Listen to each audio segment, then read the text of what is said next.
Hello? Hello?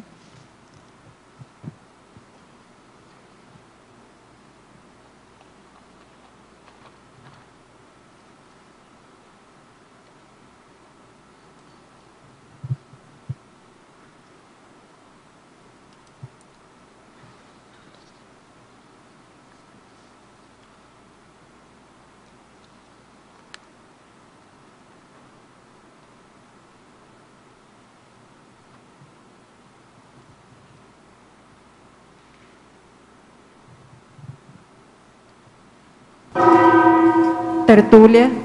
Meu boa tarde aí para todos e todas. Hoje é dia 26 de dezembro de 2012, quarta-feira. O verbete é de número 2519. Ele tem 5 páginas, 48 elogios e 14 máximas. O tema é conexão intermissiva. A especialidade é intermissiologia. Quem redigiu o verbete é o nosso estudioso professor Rafael. Agora, a definologia.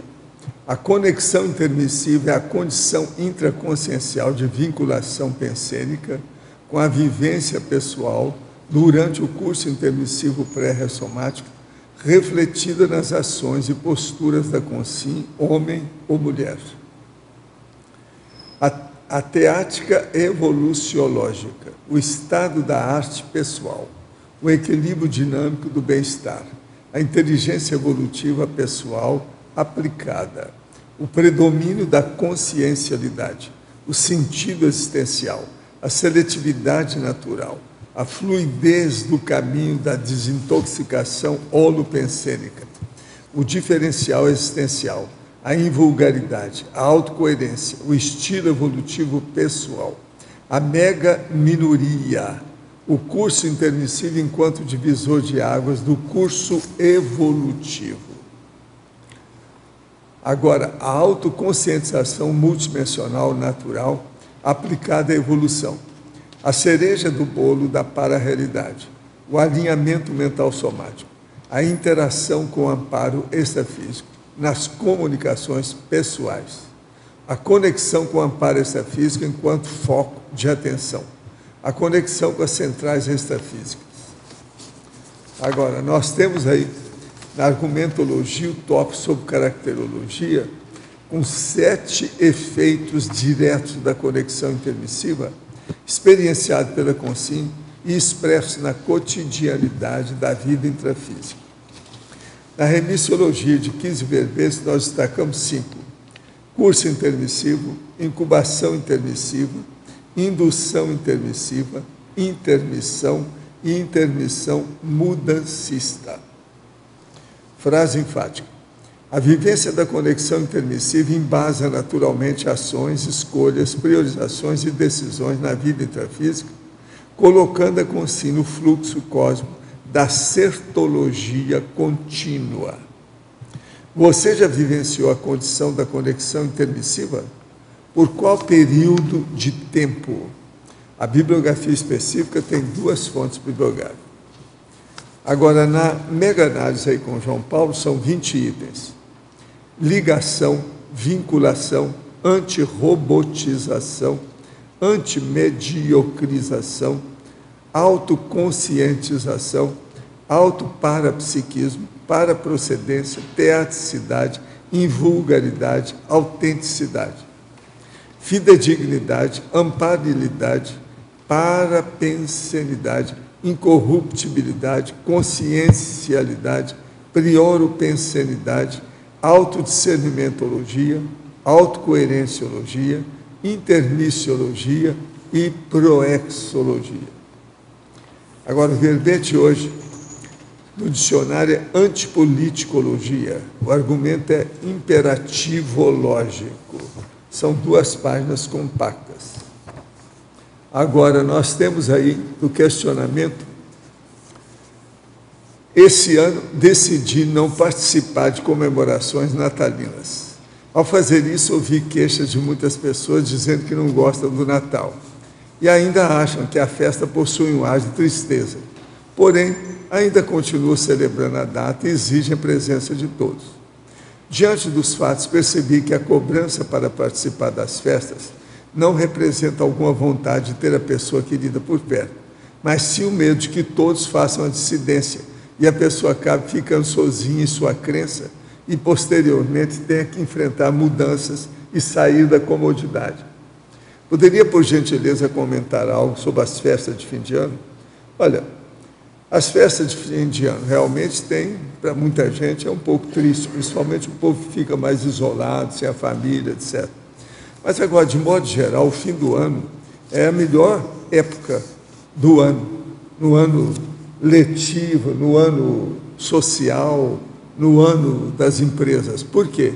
Porque as pessoas recebem o 13º, começam a gastar, que dá aquele delírio comprativo no povo, começa a dar presente e fazem reuniões familiares, sociais, etc. E outra coisa, tem a passagem do ano, que sempre é uma renovação de votos, de possibilidade, de estímulo para a pessoa recomeçar. Então, eu, na fritada dos ovos, até acho que isso tudo é besteira quando mexe muito com o processo do fanatismo religioso. Mas é importante na questão do fim de ano, devido ao 13º salário, que o povo tem mais liberdade de fazer as coisas. Eu vejo isso positivo. É uma época que os holopensantes ficam mais acessíveis. E outra coisa, o Papai Noel, por exemplo, eu com a minha barba, eu sou o Papai Noel de fim de ano, né? Aonde eu vou, é tanto que eu evito, porque a meninada toda vem em torno de mim. De modo que tem que ver essas coisas. Tenho 19 anos e estou com algumas dúvidas. O que o senhor acha de namorar sem compromisso enquanto não encontro minha duplista? Tem algo de errado nisso ou é promiscuidade? A promiscuidade é quando você não arranja uma companhia que você está vendo se vai ficar com ela ou não. A hora que você começa a ter 4, 5, 10, aí já é uma prostituição. Aí já é promiscuidade. Alverbetólogo Rafael, na Fatologia, página 7, primeira linha, poderia falar mais sobre o estado da arte pessoal? Bom, o que significa o estado da arte, né? Isso vem de uma expressão que é state of art, significa aquele ponto máximo de qualificação pessoal. Então, o que eu quis dizer com o estado da arte pessoal? Quando a pessoa ela tá conectada com o curso intermissivo, né? A questão da conexão intermissiva, ela está no seu top pessoal. Então, ela está no seu máximo. A ideia é essa. Agora, também em Fatologia, página 7, final da terceira linha. Como otimizar a fluidez do caminho da desintoxicação holopensênica? Bom, a ideia é o seguinte, quando a pessoa está conectada com a sua procedência intermissiva, ela naturalmente flui por um caminho sem muitos erros, sem muitas omissões, ela não se deixa cair muito em mataburros, não deixa dispersar muito para a parte de fora da estrada, vamos dizer assim. Então, a ideia é que ela está seguindo aquele fluxo contínuo e ela tem uma tendência a acertar cada vez mais, a se manter numa condição de acertologia, que é uma condição, até certo ponto, difícil no dia a dia que a gente vivencia aqui na dimensão intrafísica, porque a gente está banhado de múltiplos tipos de energias diferentes, né, de consciências e consciências. E essas energias, elas influem muito o tempo inteiro. Então, se a gente não está muito lúcido e não está mais conectado com a paraprocedência, a gente acaba se deixando errar bastante, né, entrar muito na parte de fora da estrada, vamos dizer assim. Então, o que acontece? Quando a pessoa vivencia essa condição da conexão intermissiva, ela está bem conectada com o processo extrafísico dela, ela se sente bem conectada com a paraprocedência dela, e isso faz com que ela siga no caminho natural da acertologia. Quando eu escrevi esse artigo, esse verbete, na verdade, ele veio a partir de uma experiência que eu tive de um curso que eu fiz, um congresso de inversão existencial, e que eu estava na monitoria e foi muito produtivo, foi muito proveitoso, as pessoas elas estavam muito eufóricas e, inclusive, na época, eu comecei a me relacionar com uma pessoa e daí o que acontece? A sensação de bem-estar e de prazer era tão grande que, junto com essa primener, havia uma sensação nítida de você estar com a mental somaticidade conectada com o curso intermissivo. Então, eu me sentia assim, parecia que minha criticidade estava bem ampliada, eu conseguia discernir facilmente as coisas, eu via o caminho natural a ser seguido, parece que a assistencialidade era uma coisa que fluía naturalmente, sem muito esforço, você via onde estavam os pontos assistenciais. Então, a ideia de escrever esse verbete veio a partir dessa experiência que eu tive. Ainda em fatologia, quinta linha, de baixo para cima, poderia nos detalhar o overcoming dos percalços, engodos e ciladas da vida intrafísica? Ok. O que é o overcoming? O overcoming é quando você supera, ou quando você suplanta, ultrapassa os percalços, engodos e ciladas da vida intrafísica. Então, nessa ideia de você seguir dentro da acertologia contínua, você naturalmente evita cair nesses percalços, nesses enganos, você está bem afilado ali, bem conectado com a questão da sua paraprocedência.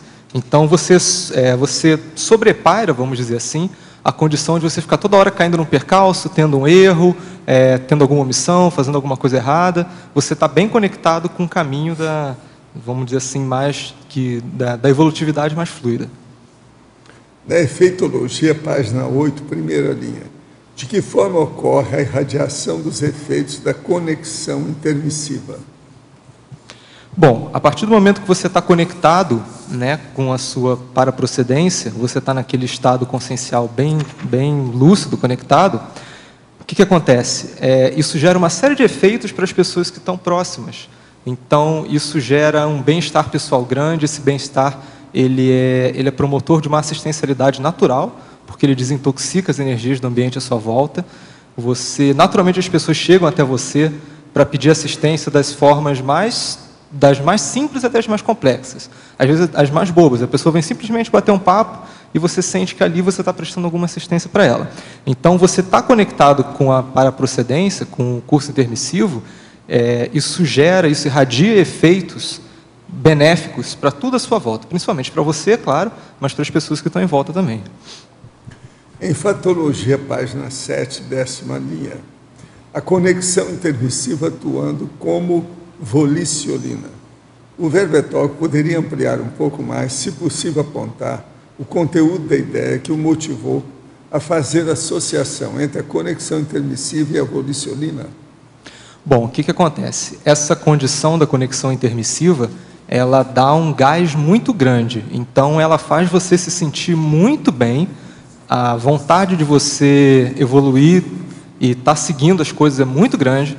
Então, isso é que eu quis dizer quando eu coloquei a volicionina aí. Ela dá uma sensação dá uma vontade íntima de você estar realizando, de estar promovendo a reciclagem, de estar empreendendo novas, vamos dizer assim, novas conquistas evolutivas. Então, esse gás que dá a conexão intermissiva é que eu coloquei aí com a volicionina. Em fatologia, página 7, 5ª linha, poderia abordar a mega minoria? Bom, o que eu quis dizer com a mega minoria? Nem todo mundo fez um curso intermissivo, né? Isso para ser bonzinho, assim. Na verdade, muito poucas pessoas fizeram curso intermissivo. Então, eu acredito que poucas pessoas realmente vivenciam essa condição mais lúcida de estar mais conectado com o curso intermissivo. Eu acredito que mesmo uma pessoa que esteja no meu forinho, alguma coisa assim, que não esteja no nível evolutivo de ter feito o curso intermissivo, ela não consegue estar conectada dessa maneira. Então, só a mega minoria mesmo, que está, vamos dizer assim, na ponta do nosso nível evolutivo, né, de pré-serenões aí, com curso intermissivo, com ProExis, que tem a condição, eu acredito, de estar passando por essa experiência. Em fatologia, página 7, última linha, gostaria que abordasse a dupla evolutiva.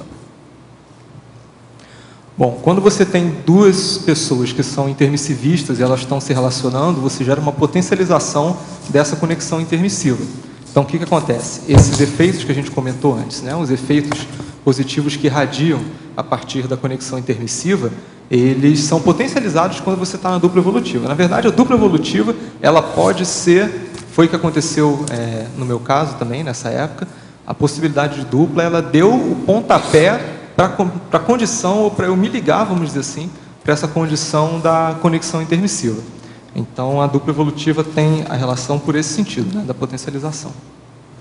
Eu quero dizer para vocês que nós estamos completando 211 verbetógrafos da enciclopédia.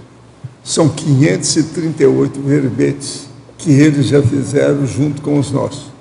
Agora, o total nosso, vocês sabem, hoje é 2.519. Então, eu fiz mais ou menos 2.000 e a turma aí, 210, fizeram 538 até agora. De modo que estamos caminhando em marcha batida para 500, tá certo? Tem 210, comigo 211. Eu acho isso já uma marca sensível, apreciável, substanciosa, para a gente ver para onde nós estamos caminhando. Agora eu entrego o professor Rafael às mãos de vocês. Pode perguntar. Faz favor. Rafael, por favor, em enfatologia, na 5ª linha, você coloca o estilo evolutivo pessoal. Como você enxerga esse estilo do intermissivista? Tem algumas posturas, algumas predisposições já inatas nele? Eu acredito que sim. Quando você está bem conectado com a sua realidade intermissiva, ou quando você está evoluindo, vamos dizer assim, está na linha da Proexis, né? Está seguindo tudo, está evoluindo dessa forma, você naturalmente fica mais autêntico. Então, essa condição da autenticidade pessoal, ela é muito marcante. Quando você é mais autêntico, você parte mais, você usa mais os princípios pessoais, você se baseia mais nos valores pessoais, e isso que eu estou chamando de estilo evolutivo. Então, você fica mais, como é que eu posso dizer? Você fica mais circunspecto, ou mais linear dentro da sua própria forma de fazer as coisas.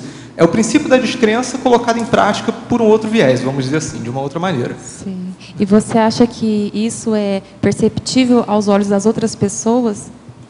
Eu acredito que sim. Inclusive, isso predispõe à condição da liderança. A pessoa que ela é mais autêntica, ela tende a virar um polo atrator, ela tende a ser mais líder, e as outras pessoas tendem a reconhecer esse papel nela. Pelo mesmo lado também, ela ganha mais energia, então ela fica mais potencializada, vamos dizer assim, e as pessoas tendem a reconhecer isso e procurar se aproximar dela, pedir conselhos para ela, ou enfim, tá ali no entorno dela para poder se beneficiar dessa condição. Tá ótimo, obrigada. Nada.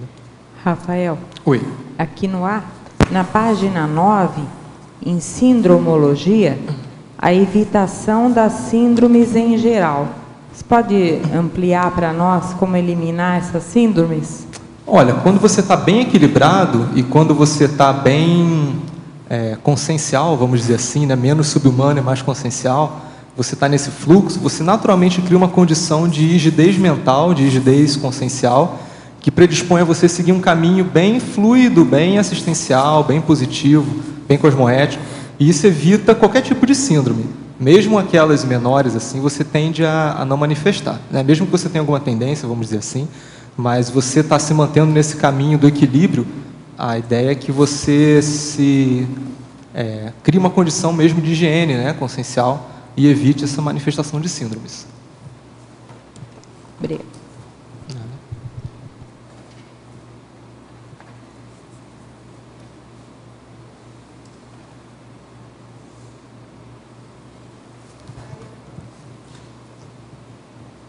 Rafael. Oi. Aqui, página 8, para patologia, a antepenúltima linha, da terceira linha de baixo para cima.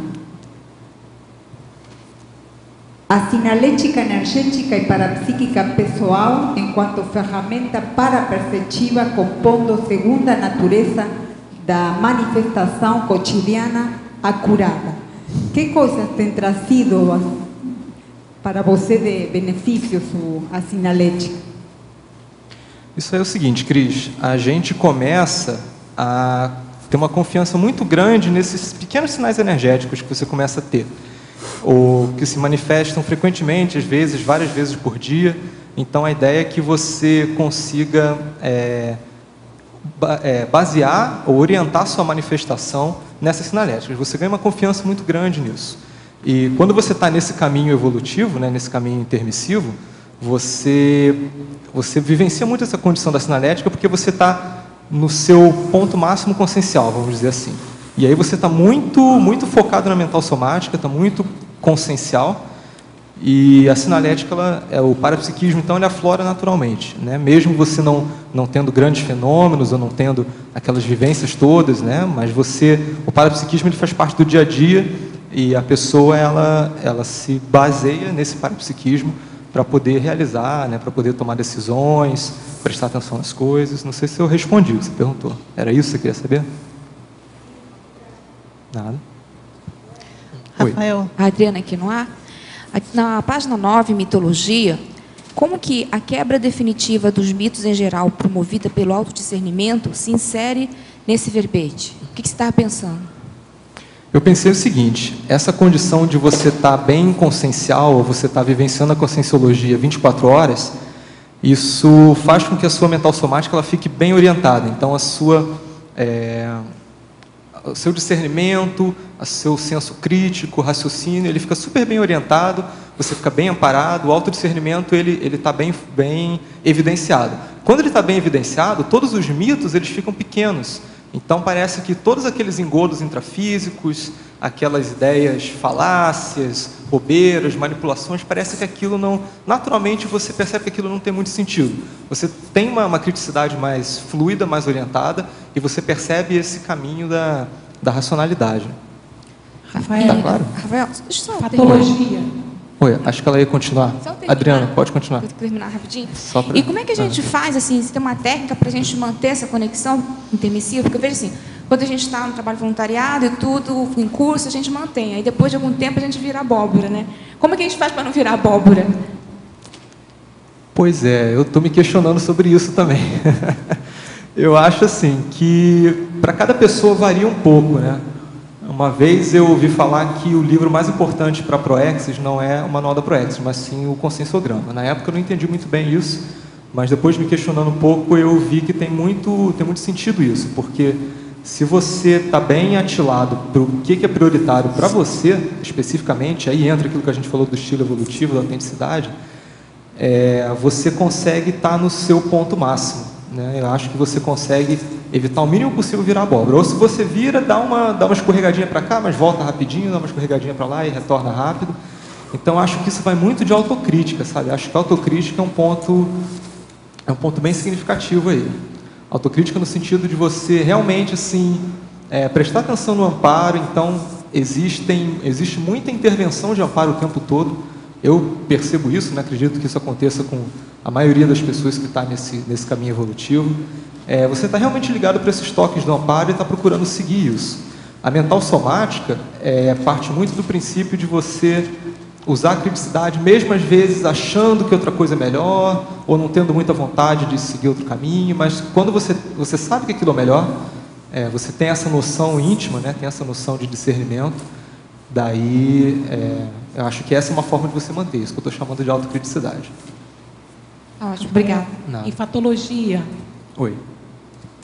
O estado da arte pessoal. O que seria isso? A gente já comentou aqui, mas enfim, o estado da arte, o que significa isso? É você estar no seu máximo ponto. Então, assim, você está naquela sua condição mais produtiva, mais avançada, mais consciencial, mais autêntica. Quando você está dentro de todo o seu espectro de manifestação, você está no máximo. Então, você está tirando o máximo proveito da sua existência intrafísica. Essa é a ideia do estado da arte pessoal. Ok, obrigada. Nada. Rafael, oi. Eu acho que eu vou dar continuidade à pergunta da Adriana Kawati. Vamos lá. Na segunda linha, você coloca o equilíbrio dinâmico do bem-estar pessoal. A minha pergunta é exatamente essa. É no mesmo caminho da resposta que você deu para ela ou tem algum outro...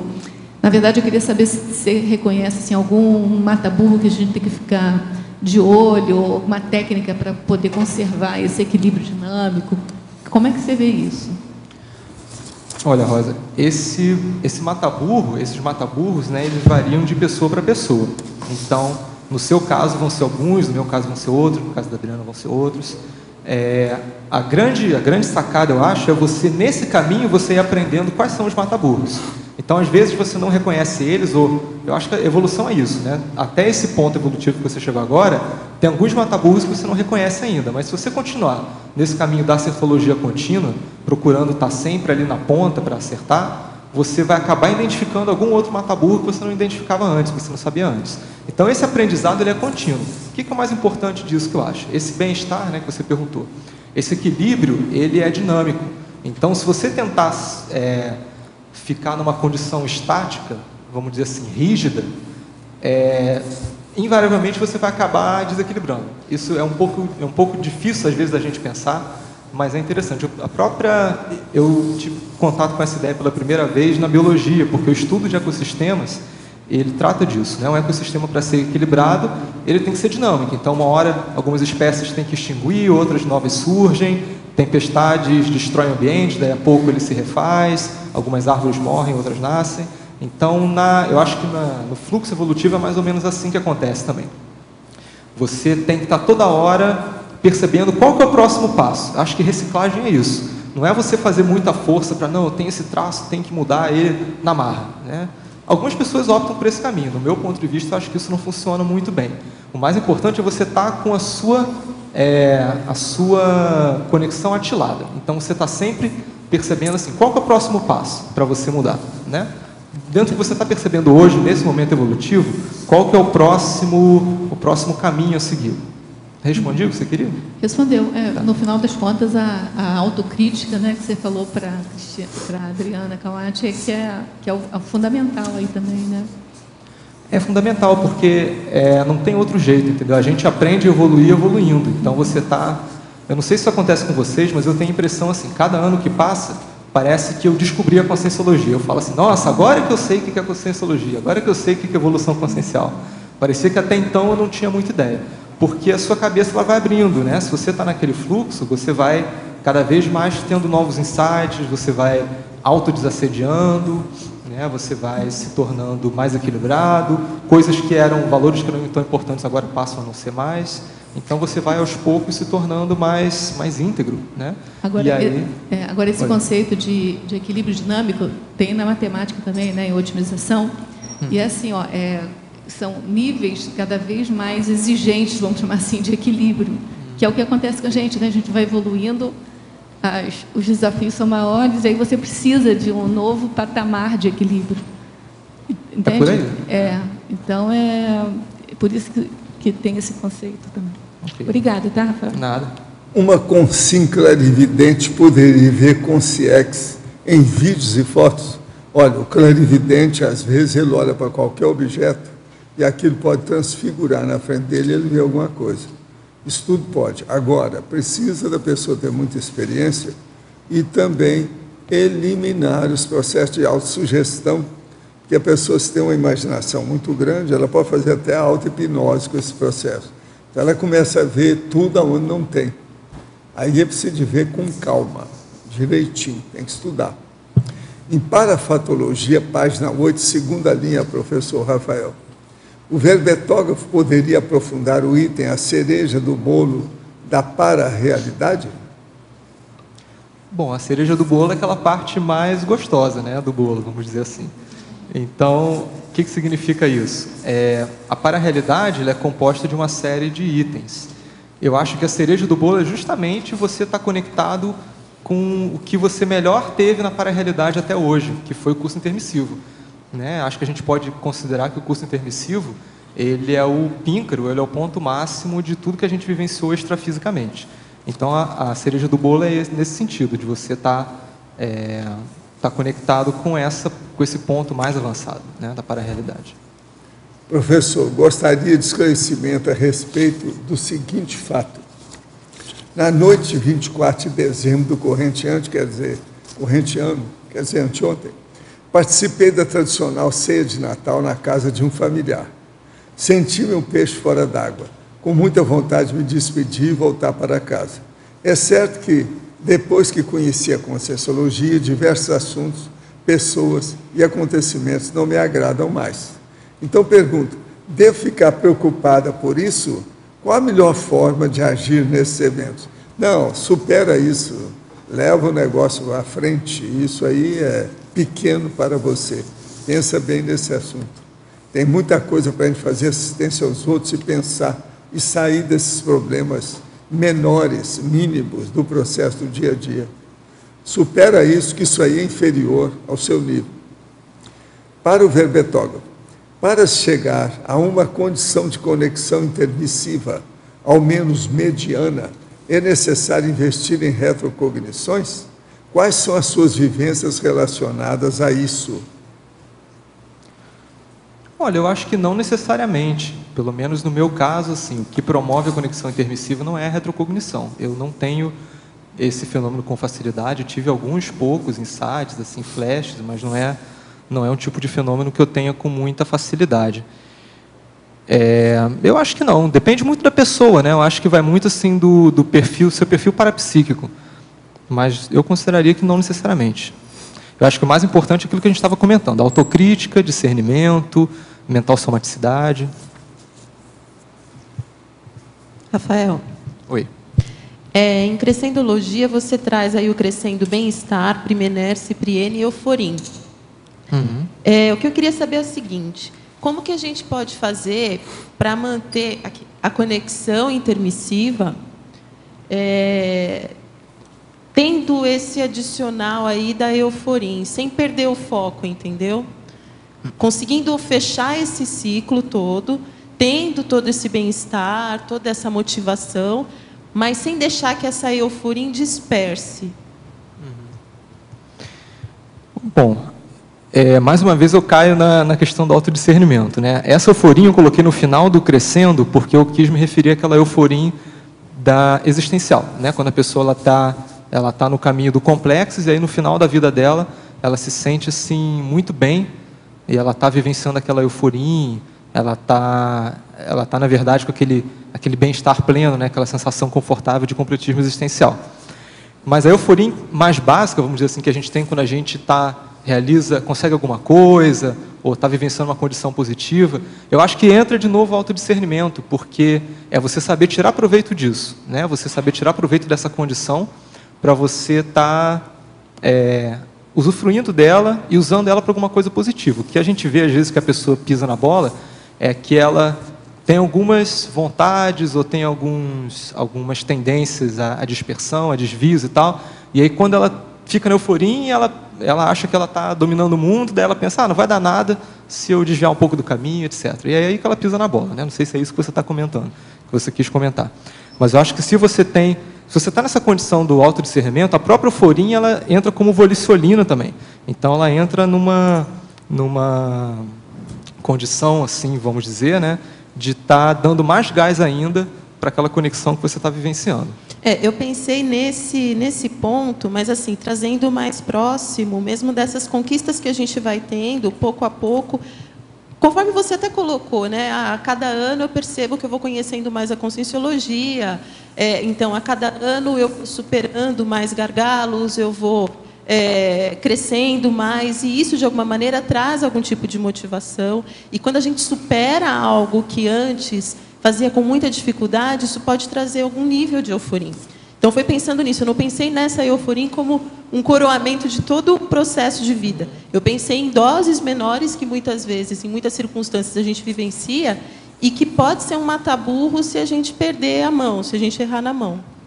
Certo. Ok. Rafael, aqui no ar. Oi.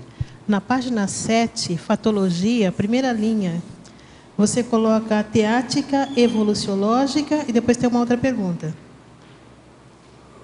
Bom, a teática evoluciológica é você estar vivenciando na prática aquilo que você já aprendeu na teoria da Conscienciologia, né? Uhum. É você estar vivenciando a evolução na prática. Essa é a teática evoluciológica. Tá. Na segunda linha, você coloca a questão da inteligência evolutiva pessoal aplicada.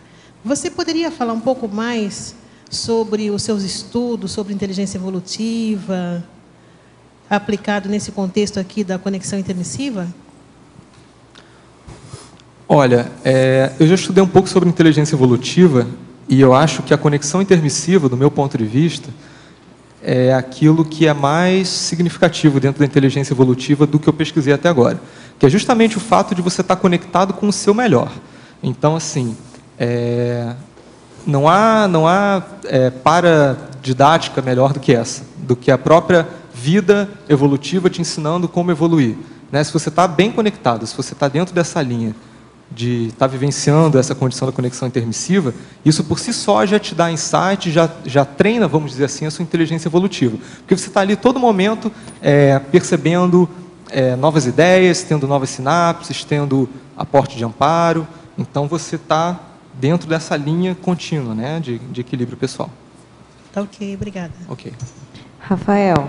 Oi. Na página 8, em sinergismologia, na 4ª linha, você fala do sinergismo entre os resultados decorrentes da aplicação teática dos insights e inspirações amparadas. Eu queria que você falasse um pouco desses insights e inspirações amparadas na sua experiência, como que funciona e como que você vivencia isso.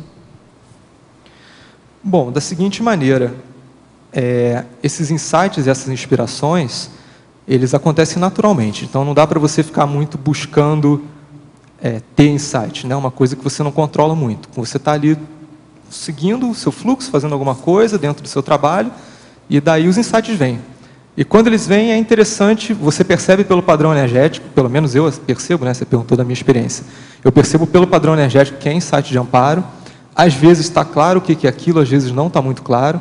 Às vezes, por exemplo, a gente está aqui na mini tertúlia discutindo alguma coisa e o professor Valdo está comentando uma série de coisas e tem um fato que ele comenta que você sente aquela conexão energética mais forte, né? E aí, quando você sente isso, você pode se questionar, bom, isso aí de repente, alguma coisa que é mais importante para eu prestar atenção. Então, a ideia é essa, né? Você está... e qual que é o sinergismo desses resultados, né? Dos insights amparados?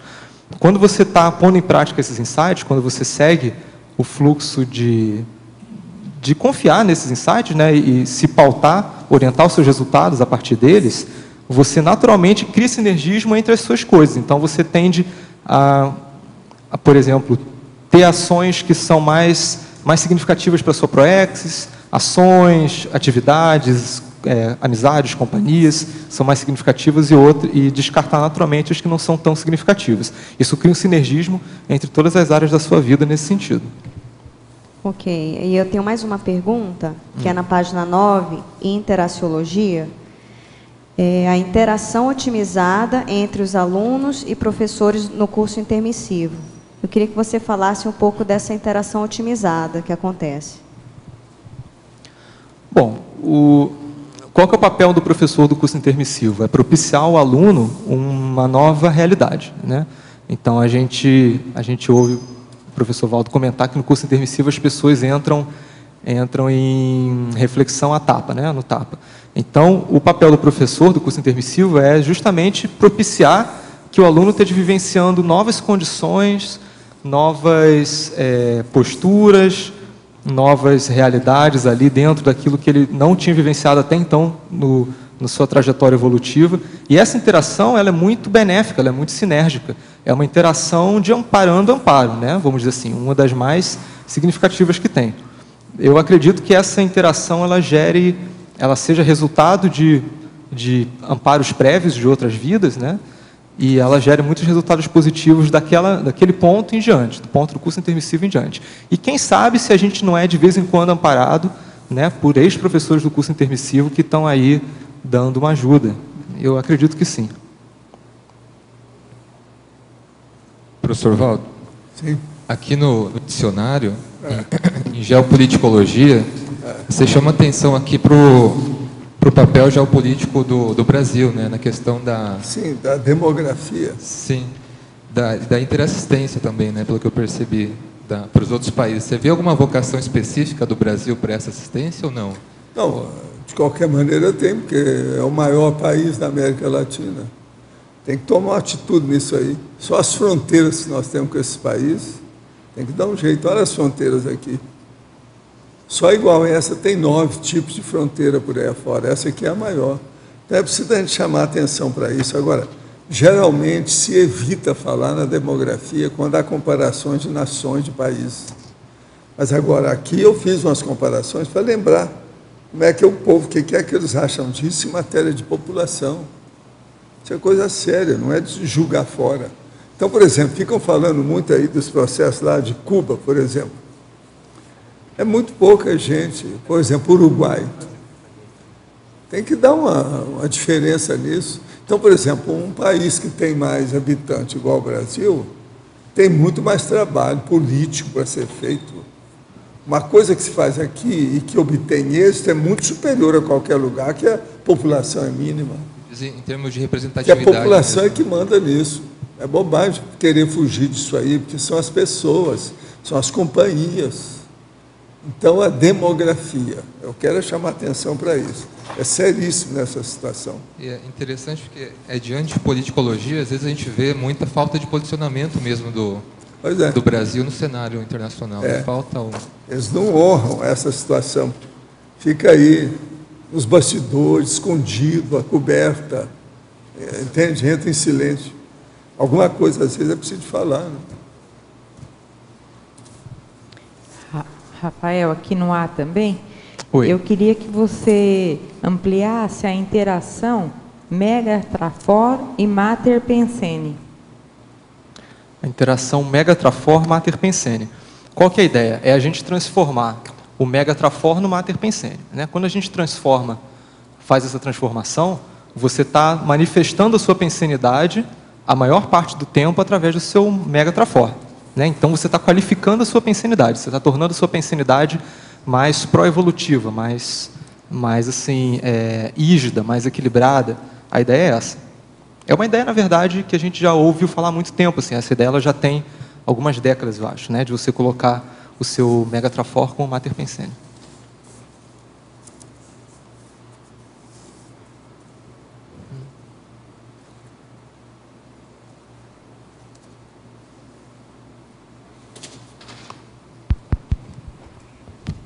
Rafael? Oi? Eu tenho uma pergunta na fatologia, na terceira linha. Você colocou a seletividade natural. Qual é a relação que você vê entre a seletividade natural e a conexão intermissiva? Bom, o que eu quis dizer quando eu coloquei seletividade natural é que a pessoa, naturalmente, ela prioriza as coisas. Então, ela não tem muito aquelas tendências, aquelas vontades ou interesses secundários, né? Como eu tinha comentado antes, assim, em termos de áreas de atividades, companhias, ela não tem muito essa condição de, vamos dizer assim, de dispersividade. Então, ela está bem, naturalmente, ela seleciona aquilo, as companhias, as atividades, os trabalhos que ela vai realizar. A ideia é essa.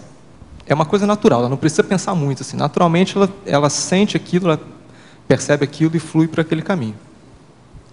Rafael. Oi. Aqui no B. Na página 8, para a patologia, terceira linha de baixo para cima. A sinalética energética para a psíquica pessoal, enquanto ferramenta paraperceptiva, compondo segunda natureza da manifestação cotidiana curada. Você pode comentar se você tem algum exemplo pessoal para trazer para nós? Olha, eu tenho algumas sinaléticas que eu confio bastante nelas.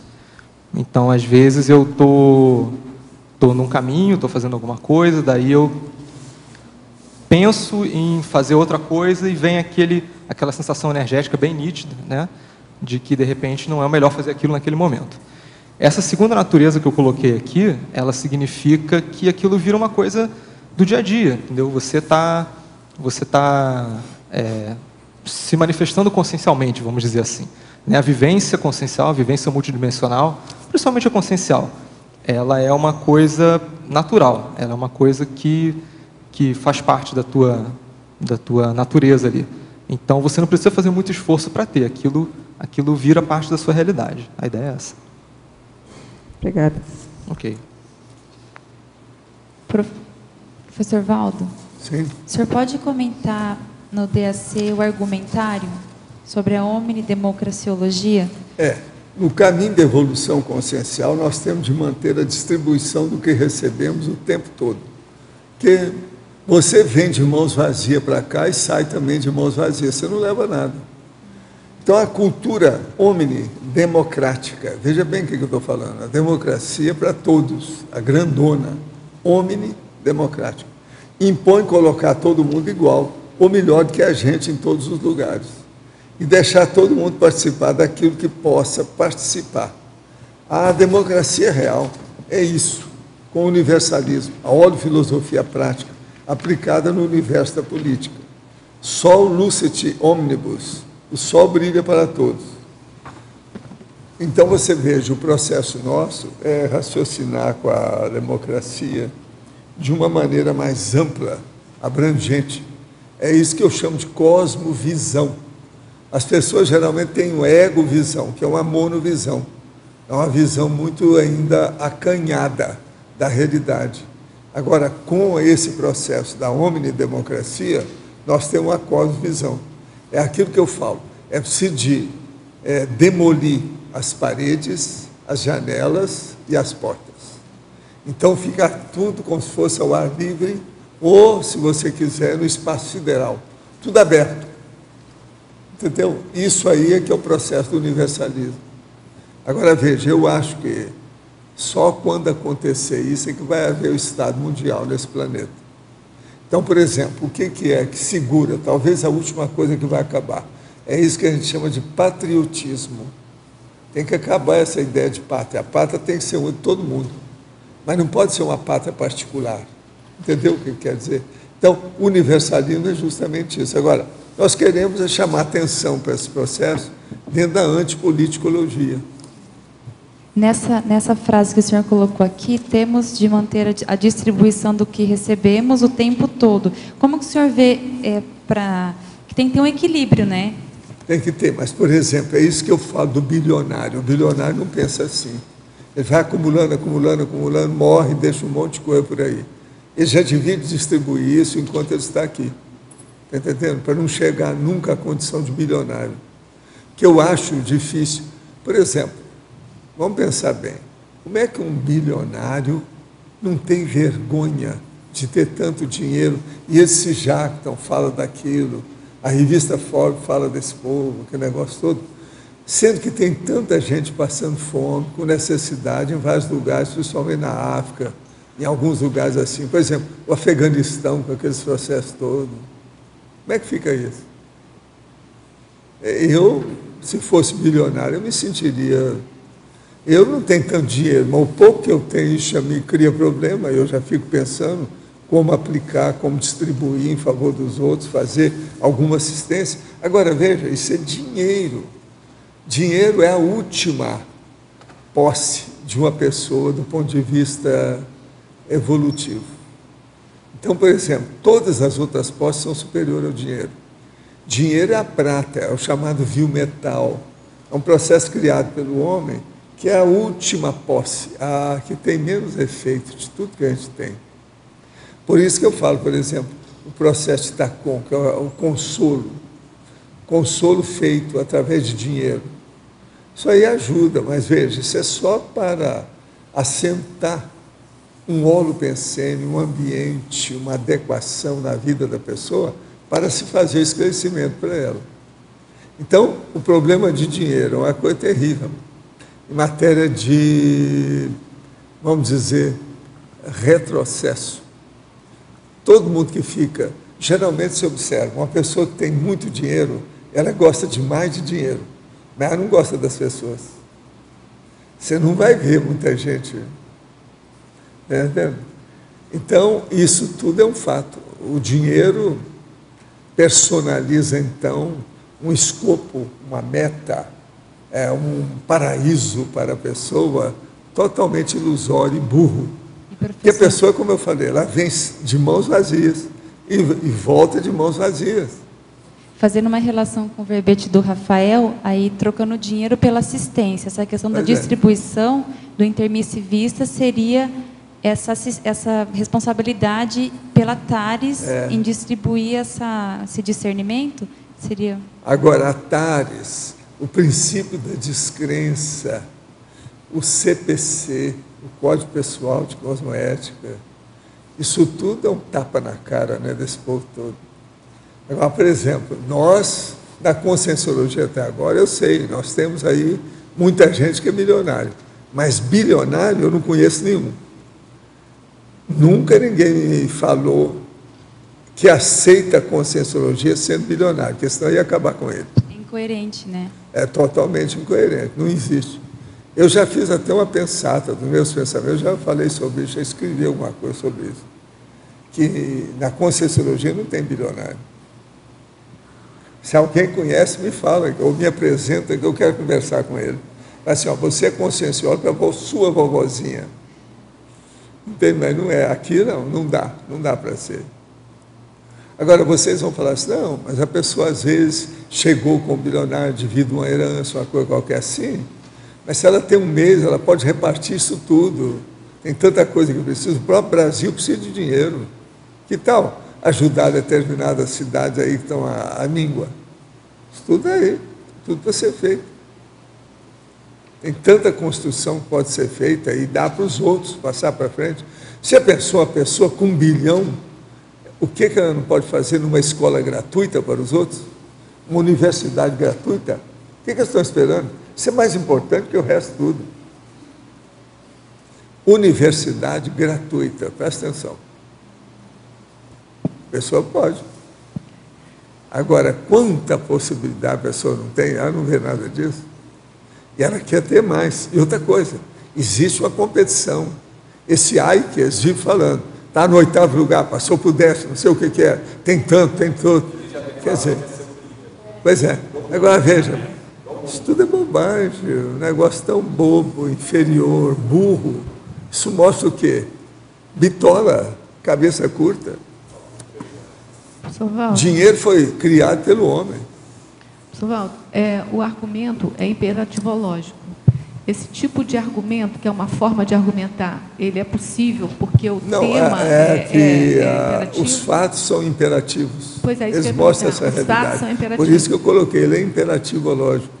É um argumento que os fatos mostram, você não pode brigar com os fatos. A situação é toda baseada nisso. Por exemplo, esses totais aqui que eu dou das demografias aqui desse país.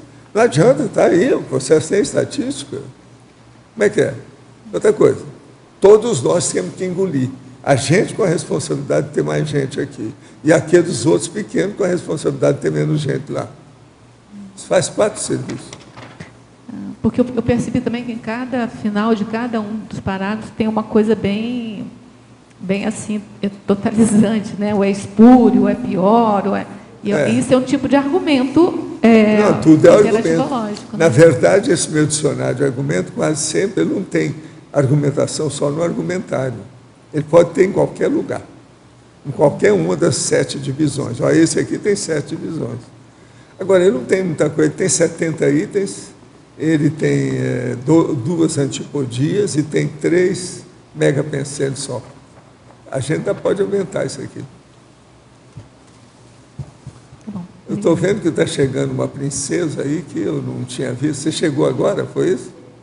Está acabando de chegar? A sua mãe já te viu aí? Já? Já? Então tá. Rafael?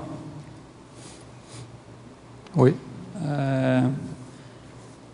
Eu queria dizer que eu gostei muito do verbete, porque eu vejo que é algo que eu estou precisando buscar agora, essa conexão intermissivista. Eu me considero intermissivo, né? De curso intermissivo, mas eu estou tendo algumas dificuldades aí com a procura de defeitos, né, em mim. Aí, por exemplo, não deve ser por coincidência que eu encontrei aqui, e queria muito te falar, que está escrito tenepsita. Não sei se já foi falado, né, que eu cheguei meia hora atrasado, ali em perfilologia, em masculinologia e feminologia. Okay.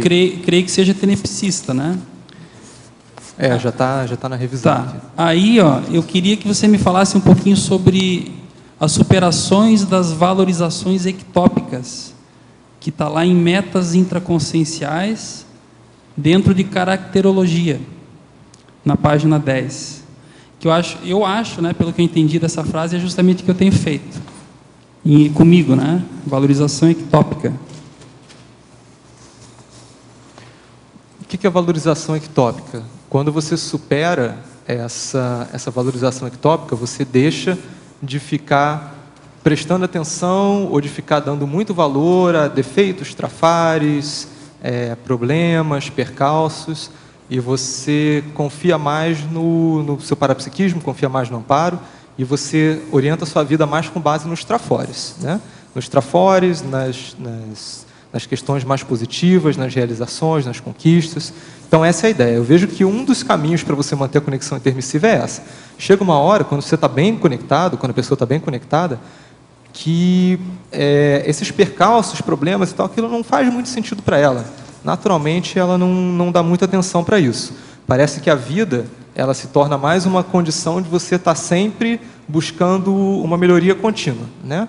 Então, a ideia de você estar bem, mas você melhora um pouco mais, a gente estava até comentando, né? Parece que cada ano você entende um pouco mais as coisas, você vivencia a vida de uma maneira melhor, você tem uma visão mais clara, e daí você vai. A ideia é essa.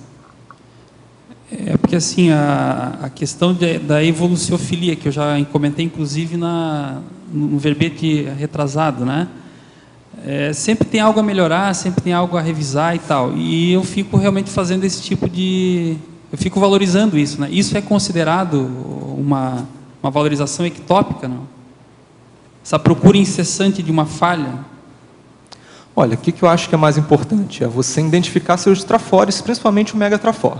Uma vez que você identifica o megatrafor, como a gente tinha comentado antes, você pode usá-lo como o seu mater pensene, né? Se você está se manifestando predominantemente com base nele, você pode usá-lo para você estar fazendo assistência, para você estar realizando as suas atividades, para estar colocando em prática as suas questões existenciais, intrafísicas. Então, a ideia é você estar se baseando nesses trafores. Qual que é a questão mais séria aí? Quando você faz isso, você naturalmente se torna uma pessoa mais assistencial. Você naturalmente se torna mais equilibrado, né? Eu acho que esse é um grande desafio para quem está começando a vivenciar essas questões agora. Para quem já está no caminho evolutivo, intermissível, eu acho que é mais uma questão de dar continuidade. Respondi a sua pergunta?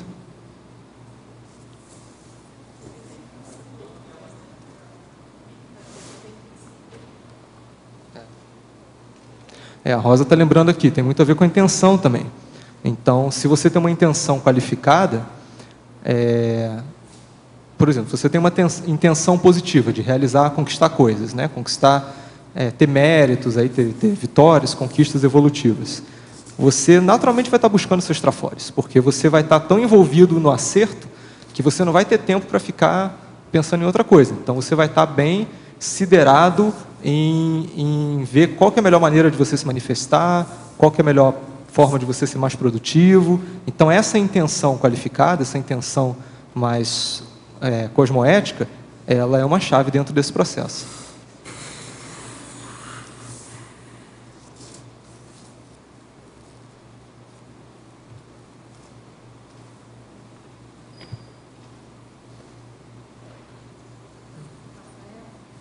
Ali na página 8, em efeitologia, você fala da irradiação dos efeitos da conexão intermissiva. Você pode falar, assim, como é que...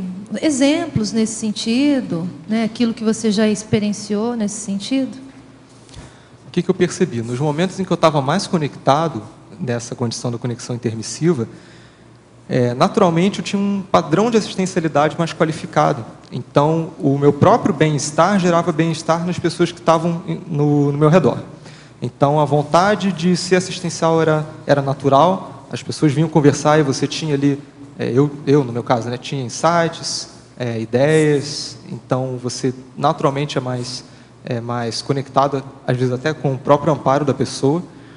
A ideia é que você, estando conectado com o curso intermissivo, você irradia esse bem-estar, você irradia esse padrão holopensênico de conexão com o curso intermissivo para o seu ambiente em redor. Então, você qualifica a energia do ambiente, você qualifica a energia das pessoas que estão próximas a você. A ideia é essa. Rafael, página 9. Na legislogia, tem duas leis aqui, se você puder ampliar. O conhecimento das leis holocármicas, regentes da evolução consciencial. E essa palavra evolucionomia, isso foi você que criou ou já existe essa palavra? Olha, essa palavra eu usei uma vez numa pesquisa minha, mas eu tenho que checar se ela já existe. Parece que não. Mas o que eu quero dizer com esse conhecimento das leis holocármicas? Você está bem conectado, né, com a questão holocármica, você está bem atento a essa questão das leis holocármicas, você está percebendo o resultado das suas ações no ambiente. Então, isso é uma coisa que acontece naturalmente, né? Você está dentro desse fluxo holocármico. Depois tem a lei da série X em seguida, né? As leis da série X. A lei da série X é a lei da serialidade existencial, de você estar, ao longo das suas vidas, se qualificando continuamente de uma condição para outra. Você, através da serialidade existencial, você está conseguindo vivenciar cada vez uma condição, claro que com alguns erros, acertos e tal, mas você está cada vez mais vivenciando uma condição mais positiva, mais avançada em termos conscienciais. A ideia é essa. Tá, na página 7, na sinonimologia, você coloca o item 1, vinculação com o curso intermissivo. Essa vinculação, como que a pessoa poderia tirar melhor proveito dessa vinculação? Ficar mais tempo conectada à paraprocedência? Quando ela fica conectada com a paraprocedência, ela se encontra numa condição existencial mais lúcida, mais proativa, mais produtiva. Então, ela está naturalmente numa condição em que ela está manifestando o melhor dela, né? Uhum. E daí tem toda a decorrência de tudo que tem a ver com isso. Ok. Agora, você tem assim alguma técnica, alguma indicação, alguma sugestão? Não, aquilo que a gente já falou mesmo, de usar discernimento, de usar a priorização, né? Estar muito atento às questões do dia a dia, estar muito atento a tudo que acontece, estar aprendendo sempre com as experiências práticas, né? Eu acho que isso é a melhor técnica. Tá ok, então.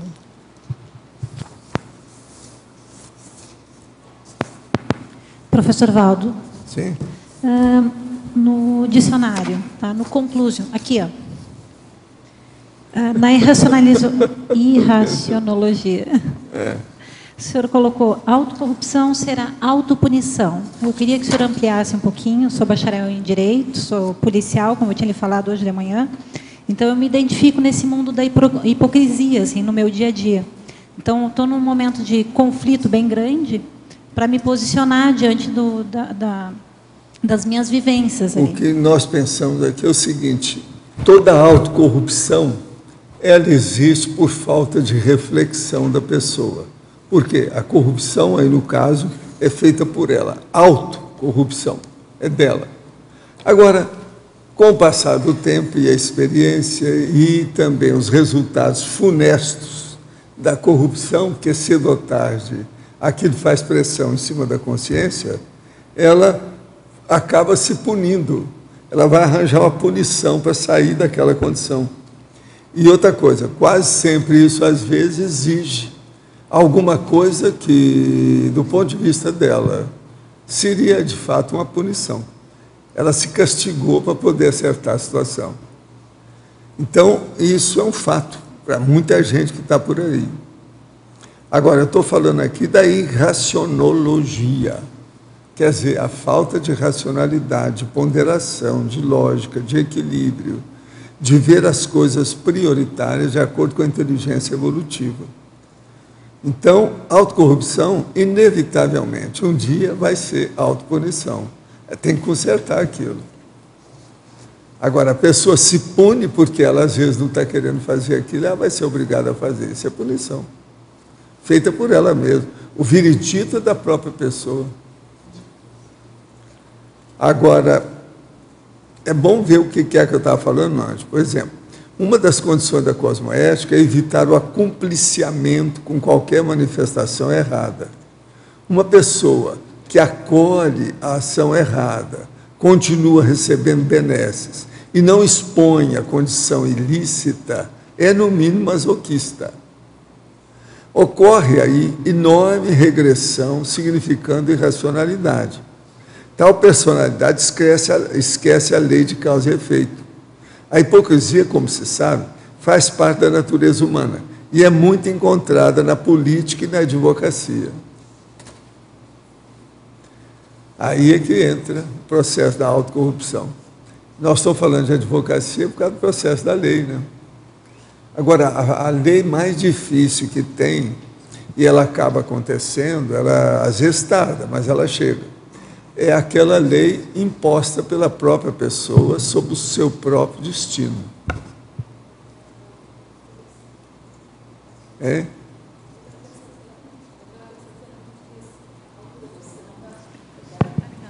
A autocorrupção, na verdade, é isso, é a imposição da própria lei de causa e efeito sobre você mesmo. Sobre a né? pessoa.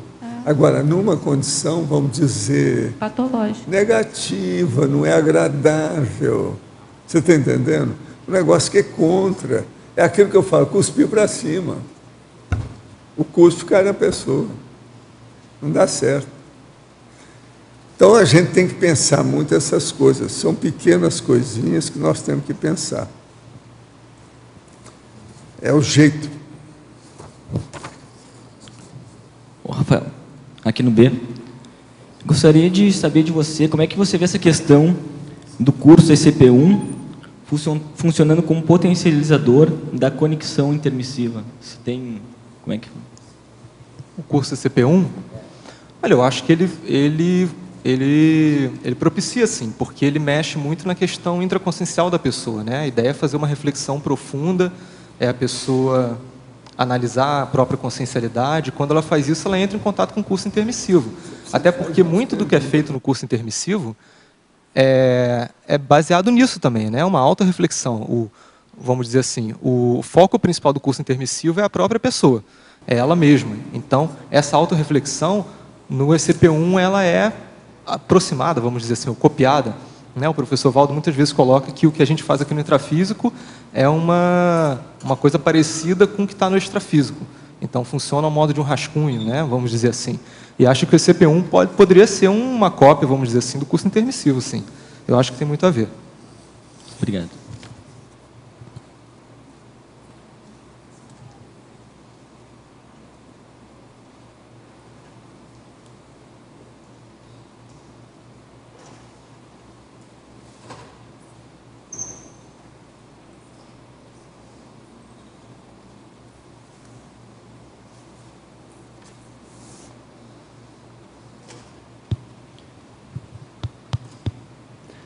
Rafa, aqui na frente. Oi. Parabéns pelo verbete. Obrigado. Muito bacana. Eu fiquei aqui com queria seu aprofundamento aqui na codigologia, na página 8. Não sei se você já comentou, que eu cheguei um pouquinho atrasado. A liberdade para assumir teaticamente o CPC. Por que você deu esse enfoque da liberdade de assumir?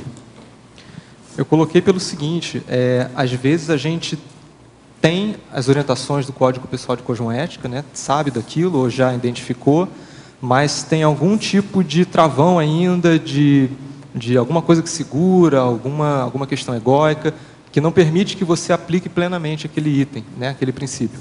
Quando você está bem conectado com a questão intermissiva, quando você está bem nesse fluxo evolutivo, parece que tudo fica mais fácil. A aplicação da cosmoética, dos princípios do Código Pessoal de Cosmoética, elas se tornam mais fluidas. Entendi. Então, você tem essa liberdade teática, né? O que eu quis dizer foi isso. Meio que dá banana também para a opinião pública, tem relação com isso? Daí vai de cada pessoa, né? Uns é opinião pública, outros é preocupação com a imagem pessoal, outros é algum tipo de, sei lá, de mesquinhez, né? De egoísmo. Cada pessoa com a sua coisa que prende aí.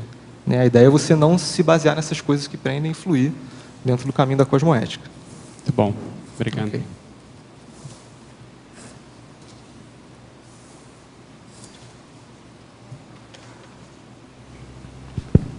Aqui no A, eu gostaria eu cheguei também agora há pouco, então não sei se você já comentou sobre a questão de você falar inglês, né? Você ter apesar de você trabalhar com a biologia, você por um bom tempo você se sustenta ou se sustentou por um bom tempo com a língua inglesa, dando aulas.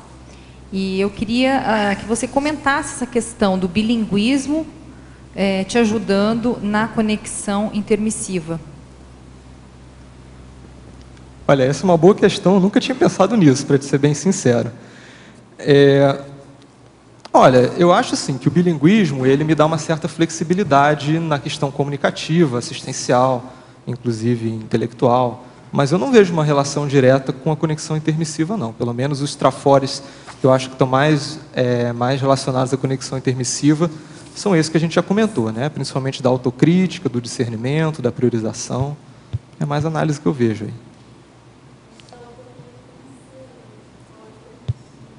aí. A Dulce está comentando aqui a questão da autonomia financeira. Não sei, eu não sei se está tão tão diretamente relacionado assim. E outra coisa é retrosenha, talvez, né? Se você tem tanta afinidade com a língua, a ponto de ser professor, talvez isso, na intermissão, tenha te, né, de algum modo, influenciado mais, ou você tenha vindo de um país que tem essa língua, alguma coisa assim, né? Olha, Rafael, se você me permite uma opinião, a questão que eu vejo principal aí para você é a questão da comunicação mesmo, né? Com pessoas que você vai fazer rapport, que talvez você vai fazer você vai ser a senha, você vai ajudar essas pessoas a recuperar cons através de você falar inglês. Eu não sei, é uma opinião, né? Dentro do que você está colocando, eu sempre tive a ideia de que o inglês seria para eu usar numa, vamos dizer assim, aplicar, não necessariamente ganhar dinheiro com ele, né? Eu trabalho com isso já há muito tempo, mas, enfim, por uma questão de condição intrafísica mesmo, mas eu sempre tive essa ideia assim, de que eu vou precisar da língua inglesa para aplicá-la a partir da utilização pessoal, né? Talvez docência, alguma coisa nesse sentido assim. Eu acho que é mais significativo por esse lado. Aí eu considero que tem alguma relação. Professor, gostaria de saber sobre as barreiras e obstáculos na vida intrafísica. Nesse ano trabalhei, me esforcei bastante, visto que eu era, 1 ano atrás, melhorei bem de lá para cá, tanto na forma de pensar como na forma de agir. Nesse fim de ano, a empresa a qual trabalhava não renovou meu contrato. O baque maior foi a apreensão da minha moto e a perda de habilitação, que ainda é permissão. Tudo bem que a moto estava com o documento atrasado. Foi tudo tão rápido que estou espantado. Gostaria de saber qual o melhor modo de lidar com essas perdas e recuperar a força para lutar superando essas barreiras. Em primeiro lugar, eu sou obrigado a dizer para você que a perda da moto não é uma perda, isso foi um ganho. Você ficou livre disso, vai viver mais tempo. Que a moto é um abismo que joga a pessoa e quebra o corpo dela e ela morre mais cedo. De modo que você ficou livre de uma bela coisa, que é a moto. Se você ainda não vendeu a bicha, dá um jeito de ficar livre dela, o mais depressa possível. Só isso já vai ser uma renovação. Isso é o máximo. Parabéns para você. Agora, certas aparentes perdas, às vezes, são até promovidas pelos amparadores para que a pessoa fique mais tempo nessa dimensão. É um processo de prolongamento da sobrevivência. Prevenção, profilaxia. Pensa bem, chefe. Outra coisa, ele mora em Guarulhos. Você já pensou? Guarulhos com aquele... já pensou? Por isso que eles falaram que o Brasil vai morrer mais gente cada vez mais agora nos próximos anos. Por quê? Os motoqueiros já estão ficando mais do que os taxistas e motoristas que estão andando na cidade. Então vai ter mais motoca do que carro. Já pensou? Vai morrer gente mais. Porque a motoca, quem é o para-choque é o cara, é o motoqueiro. Agora, veja, é uma tentação, né? Motoca é tóxico, é igual a cocaína. De que forma é o banho de loja extrafísico para a pré-consciência religiosa ainda não intermissivista? Poderia comentar? Banho de loja extrafísica para a pré-consciência religiosa. Precisa ver, né? Ela dessomou. Vamos ver o que aconteceu com ela. Agora, se ela não dessomou, se está aqui, o processo de fanatismo religioso é uma das piores coisas que tem na Terra atualmente. Precisa ver, né? O que acontece? Como é que fica? Isso aí não é banho, se tomar um banho de ácido, para despertar a pessoa. É possível a energia consciencial se renovar de alguma maneira e se reciclar novamente para a energia imanente? Olha, a energia imanente é justamente isso. Ela está aí fazendo reciclagem o tempo todo. Agora, não é a consciência, geralmente elas não dão conta de fazer, não. Isso é natural. Existe uma lei muito antiga. No mundo nada se cria, tudo se recria, não é isso? Tudo se transforma. Agora aqui, Álvaro Betógrafo, quais foram os seus insights pré-cognitivos e cognitivos mais profundos sobre sua conexão intermissiva? Quer que lê de novo? Você entendeu tudo? Não, entendi. Bom, não foi exatamente uma pré-cognição, né? É mais uma questão de percepção, de autopercepção, eu considero. Então, é quando você se percebe numa condição top dentro da sua evolução. Então, dentro da sua realidade consciencial, aquilo é a condição mais equilibrada, mais rígida que você já vivenciou.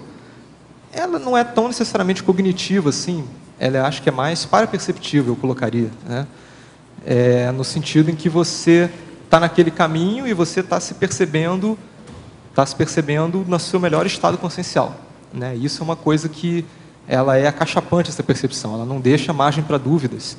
E ela é importante, qual que é a ideia disso? É você usar essa percepção para você continuar nesse caminho, continuar nesse fluxo. Então, é você não se permitir sair disso, né? Não se permitir perder essa oportunidade evolutiva. Você está sempre nesse caminho, sempre nesse fluxo contínuo, para estar tirando o maior proveito possível disso.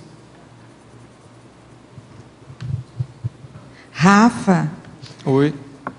Parabéns pelo seu verbete. Eu também sou retardatária. Okay. Não sei se perguntaram, mas eu gostaria de saber se você pudesse desmembrar cada uma das 7 caracterologias, principalmente a última. Página 10. Tá. Então, vamos lá.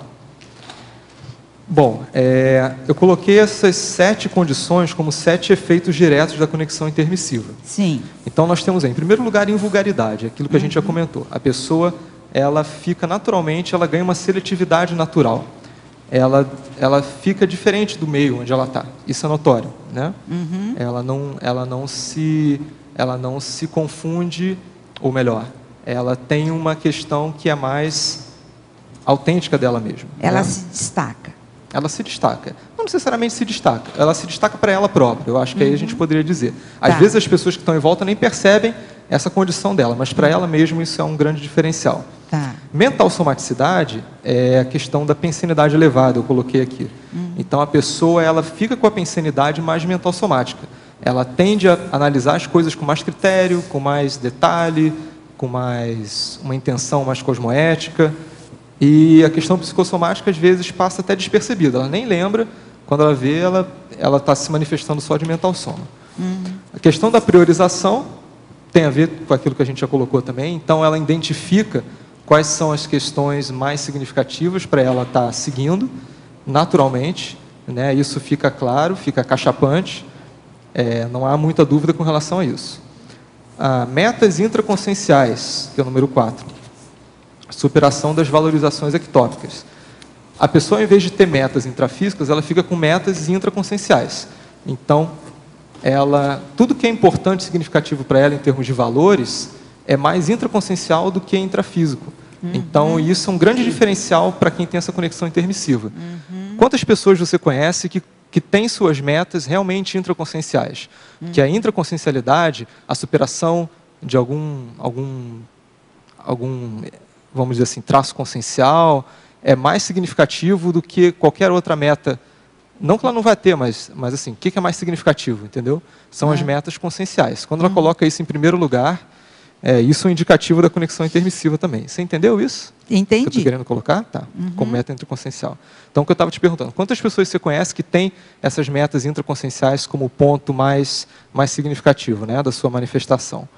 A harmonia pessoal é uma consequência disso. Então, a pessoa ela fica naturalmente mais harmônica, mais equilibrada, mais homeostática, ela fica mais rígida, mais tranquila com tudo, né? Tudo parece que flui melhor para ela nesse sentido. Abertismo, eu vivenciei um pouco isso também, das vezes em que eu estava mais conectado.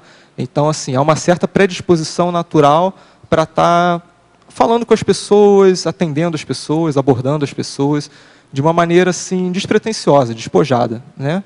A abertismo ele fica natural também.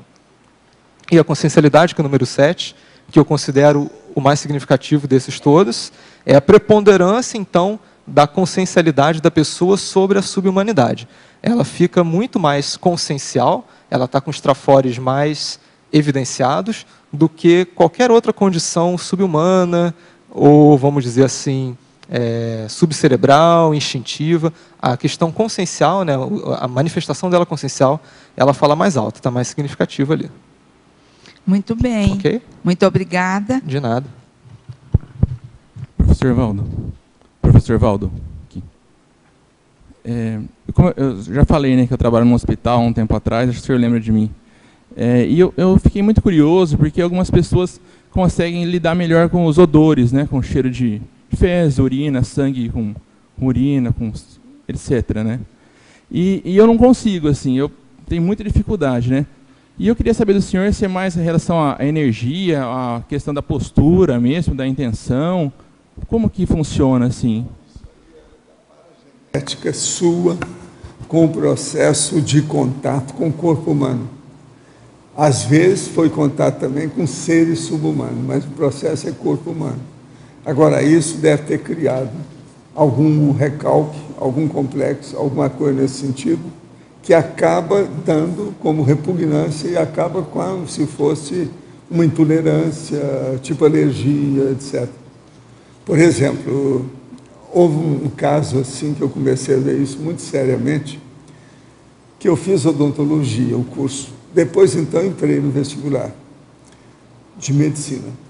Agora, no vestibular de medicina, tinha algumas pessoas que estavam estudando, como eu já tinha feito curso, vestibular, essa coisa toda, eu tinha um certo know-how maior do que aquela turma. Aí vieram 2 irmãos que queriam ter alguma orientação sobre o vestibular comigo. Eu orientei e vi que o irmão mais novo era muito mais atilado, inteligente, taxíquico, que pegava tudo assim automático, do que o irmão mais velho. Mas todos os 2 queriam fazer medicina. Aí nós estudamos um pouco, aquele negócio todo, e passamos na frente do povo todo o vestibular. Os 2 irmãos e eu, também no meio deles. Agora, fomos lá, vamos ter as primeiras aulas, aquele processo todo, você sabe. Primeiro curso de medicina, o primeiro ano do curso de medicina, geralmente eles colocam matérias que são mais acessíveis para a pessoa aprender a estudar. Porque não se considera que a pessoa no curso secundário sabe estudar. Geralmente ela levou aquilo na flauta. Agora, a medicina precisa saber estudar. Então, geralmente tem, no primeiro ano, anatomia, fisiologia, às vezes tem, mas mais fisiologia, às vezes, vem até depois. Mas anatomia tem no primeiro ano, entende? Agora, o que se passa? Esses 2 irmãos, junto comigo, estamos lá trabalhando com anatomia. Aí, o rapaz mais novo, mais inteligente, descobre que ele era assim, igual a você. Ele via sangue, viu mertiolato. Você está entendendo?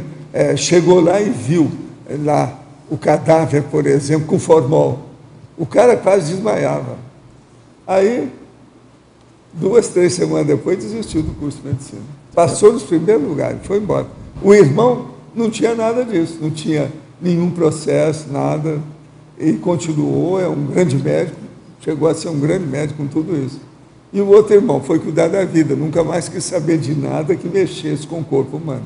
Mas dá para agora, superar, então, você veja, 2 irmãos. O que será que esse nosso amigo tão inteligente não fez no passado dele para ter essa intolerância de sangue? Então, por exemplo, vamos supor que houve, não estou dizendo que é o caso dele, mas que houve, por exemplo, um assassinato, correu muito sangue da pessoa.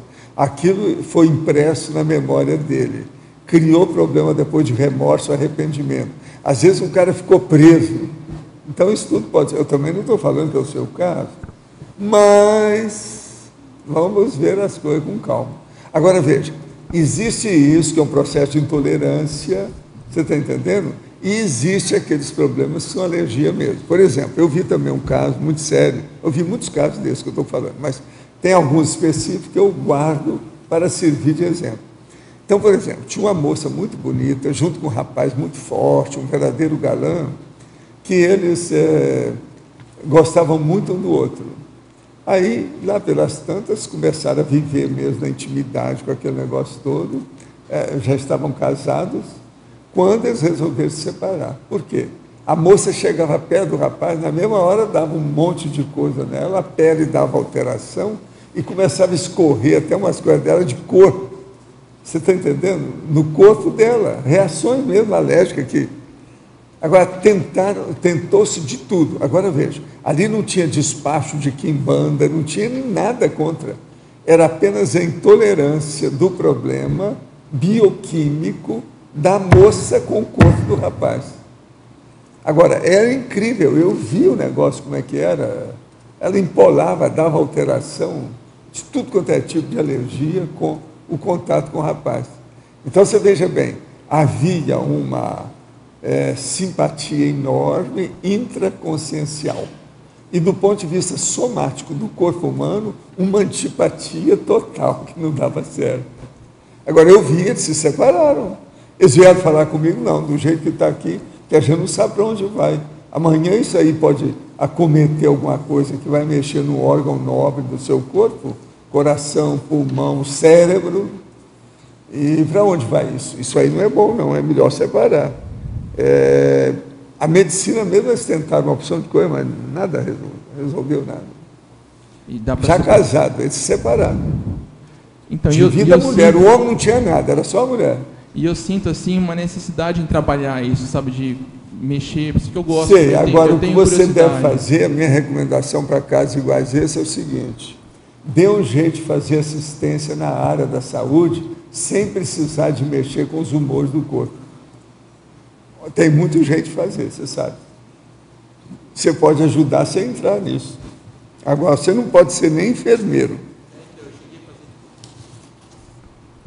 Eu comecei a fazer enfermagem e acho que foi isso mais que pegou. Não, enfermagem não dá certo. Você não pode nem chegar perto. Agora eu faço psicologia. Agora, o pior é quando tem mertiolate, a pessoa tem sangue, formol. Isso tudo eu já vi. Como é que fica?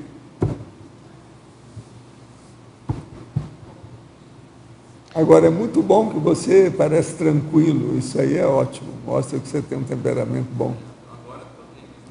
Isso é... amadureceu. Valdo, agora mais ou menos nessa linha, o que você acha que pode ter acontecido, que tipo de problema, para essas mulheres, aquelas mulheres que querem engravidar, tentam de tudo, a medicina não encontra nenhum problema e elas não conseguem? Orgulho e vaidade da mulher. Ela já fez muita besteira no passado, quer continuar a ser mãe, mas não pode. Então, ela divide e desistir disso. Por que ela vai insistir? Se a biologia não está ajudando, deve ter alguma coisa. Isso faltou o aporte. É o aporte. Ela não tem. É o desaporte, isso aí. Ela não tem. Vamos entender bem. Então, isso é orgulho. Ela quer mostrar que é a tal. Ela não admite. Quer ser uma fêmea parideira. E o negócio não dá. Eu acho isso tudo errado. É igualzinho, por exemplo, barriga de aluguel, bebê de proveito. Eu sou contra isso tudo, está tudo errado. Tem dois tipos de coisas. Forçar muito o egoísmo da pessoa. Pois é. E tem uma coisa assim que eu já percebi. Às vezes a mulher tenta de tudo, não consegue engravidar, e fica por isso mesmo, aí ela relaxa, para de fazer tratamento, as coisas todas. Quando ela relaxa, ela engravida. Às vezes tem, mas olha, mas às vezes é preciso ver, porque às vezes tem assediador bravo nisso. Às vezes ela engravida e morre de eclâmpsia.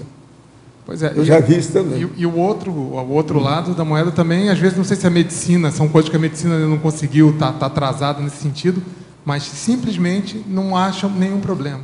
E ela simplesmente não consegue engravidar. Pois é. Quando é assim, o melhor é deixar para lá. Vai cuidar da vida, vai cuidar do intelecto, vai fazer a gestação consciencial.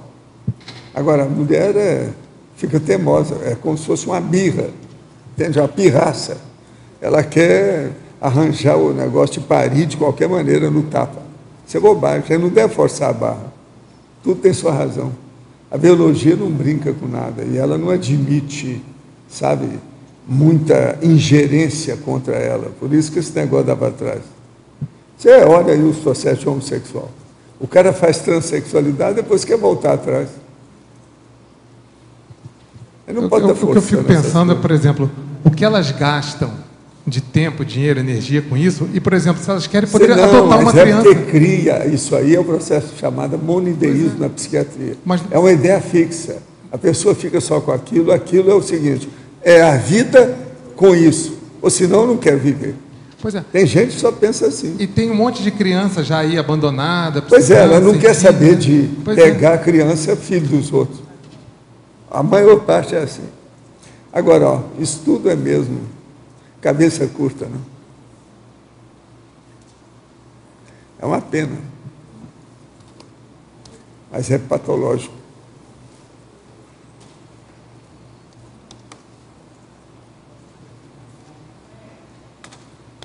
Oi, Rafael. Oi. Você podia explicar aqui o código duplista de cosmoética? O código duplista de cosmoética é aquele conjunto de princípios estabelecidos entre os duplistas, né, entre os componentes da dupla evolutiva, que diz respeito à interação entre eles de maneira cosmoética. Então, isso diz respeito a todo tipo de atuação que eles vão ter em conjunto e que podem potencializar a manifestação conjunta dos dois, né, através de um ponto de vista mais cosmoético. Quais são esses preceitos, esses princípios que eles, seguindo, eles vão conseguir se manifestar em conjunto de maneira mais cosmoética. A ideia é essa. No caso, os dois têm que fazer junto o código. Tem que fazer junto, é. Tem os 3 códigos, né? O pessoal, o grupal, que é para um grupo de trabalho, uma instituição, alguma coisa assim, e o duplista tem que ser conjunto entre os dois, com certeza. Okay. É um código para os dois, né? A ideia é essa. Ok.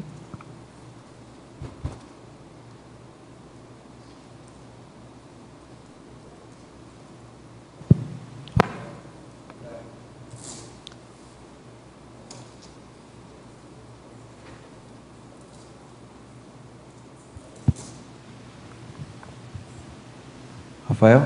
Oi. Aqui na página 8, em voluntariologia, queria que você aprofundasse aí a segunda linha, o paravoluntariado intermissivo, a vinculação inabalável no paravoluntariado cosmoético. Bom, isso aí é o seguinte, o voluntariado, né, o paravoluntariado, ele é aquela condição em que a pessoa ela consegue estar exercendo o voluntariado dela no extrafísico, né? Então, ela está conseguindo colocar em prática ações, resultados, está conseguindo empreender projetos, empreender conquistas, tanto no extrafísico quanto no intrafísico, mas mais especificamente no extrafísico. Tanto de maneira intermissiva, né, que é o que a gente coloca aqui no primeiro, para voluntariado intermissivo. E quando a gente fala de vinculação inabalável, é a ideia da pessoa realmente estar comprometida com esse tipo de trabalho. Então, a consciências, por exemplo, né, que estão no curso intermissivo, elas estão totalmente focadas naquele tipo de trabalho que elas estão realizando. Outros amparadores também, que estão extrafisicamente, né, no seu período de intermissão, eles também estão totalmente focados, comprometidos com o resultado daquele trabalho, né, sem dispersões, sem outras alternativas, eles estão ali bem focados naquilo que eles têm que realizar. Rafael, aqui na sua frente. Na sua frente. Oi, Cris. Tudo bem? Tudo bem. Na página 8, em parafatologia, na terceira linha, o primeiro item é o alinhamento mental somático. Também não sei se já perguntaram, porque eu cheguei depois, mas o que você quis dizer com esse alinhamento? Não perguntaram ainda não. Alinhamento é você colocar o mental soma dentro de uma linha. Então, você está com a sua atenção concentrada e ela é constante, ela não muda.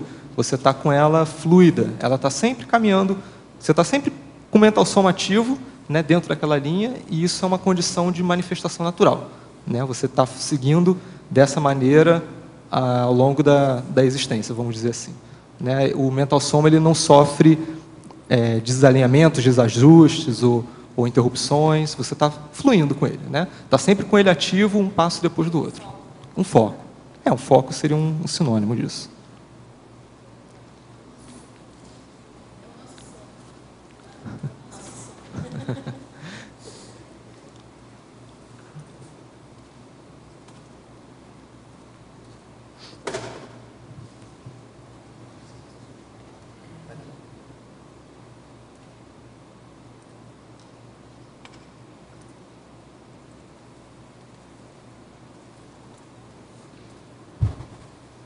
Oi, Rafael. Aqui Oi. no ar, você fala da técnica de viver evolutivamente por meio da interassistencialidade. Você pode dar algum exemplo para nós? Olha, é você estar está prestando atenção na interassistencialidade, está com seus valores voltados para assistência. Então, um exemplo prático seria o voluntariado, por exemplo, né? Todo o objetivo do voluntariado é assistencial, ele é cosmoético de alguma forma. Então, você ser um voluntário ativo e compromissado é um exemplo dessa técnica de viver evolutivamente. Até porque o voluntariado compromissado, ao longo de um tempo, ele vai gerando cada vez mais benefício para a pessoa. Ele é pró-evolutivo para ela que está exercendo o voluntariado ali. Então, ela é uma técnica de viver, seria um dos itens, né, da técnica de viver evolutivamente. Outros itens seriam TENEPs, por exemplo, aplicação de outras técnicas parapsíquicas, né, a produção de uma GESCOM, seriam itens nesse sentido. Tá certo, obrigada.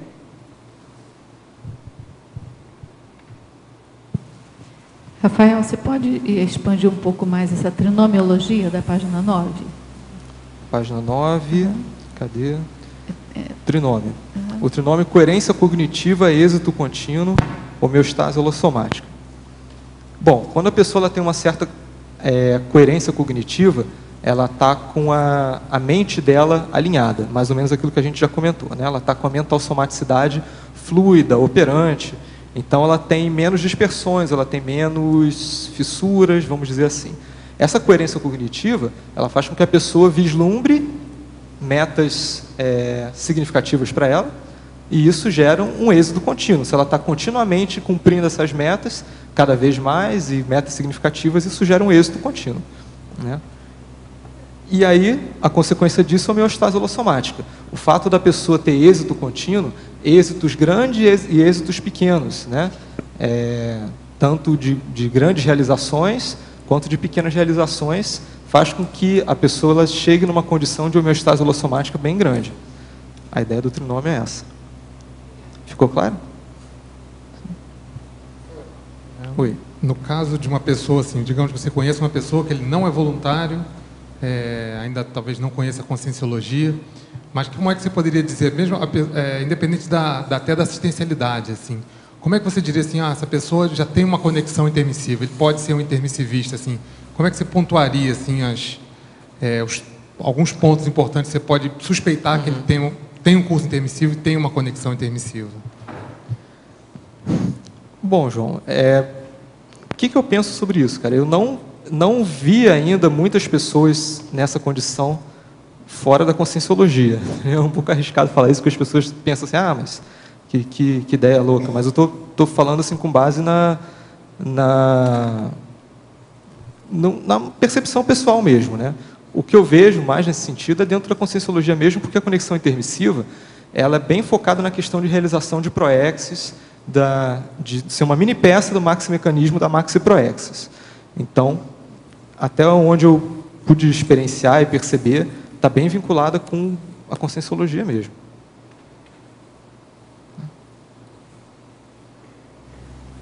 Rafael, aqui no ar. Oi. Gostaria de saber, Rafael, qual que seria assim, a ideia que você teve em fazer esse verbete? A ideia, a inspiração, o que te levou a construir esse verbete? Tem uma coleção. Preciso falar tudo aqui, dá licença. Dá licença. Já quiser. Dá licença. Parabéns pelo verbete. O que inspirou você a redigir esse verbete? Qual a sua experiência quanto a esse assunto? Como você se sente defendendo o verbete?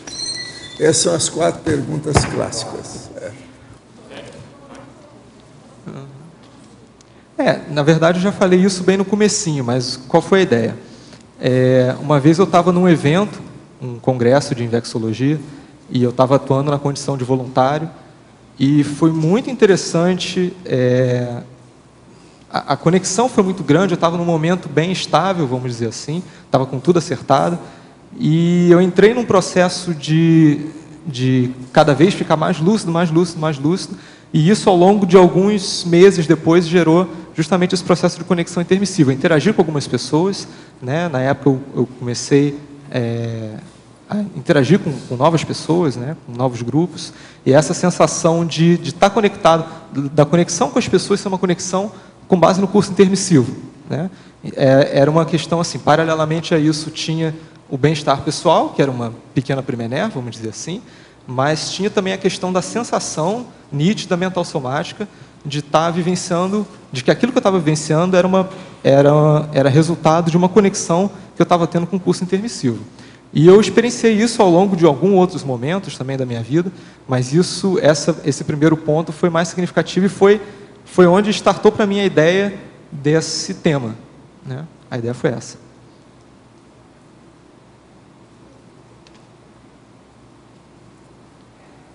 Na página 10, culturologia, você pode falar um pouquinho da cultura da homeostase integral? A cultura da homeostase integral é você cultivar a homeostase através de todas as formas possíveis, né? A forma que a gente está batendo mais na tecla aqui, que a gente está mais considerando, é justamente a questão da priorização e dos acertos contínuos, que é quando a pessoa está continuamente num fluxo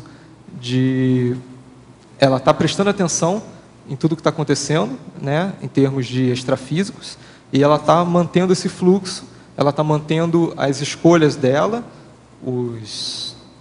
vamos dizer assim, ela está usando o discernimento dela para conseguir priorizar aquilo que é mais importante. E fazendo isso, então, ela vai conseguir maiores resultados evolutivos.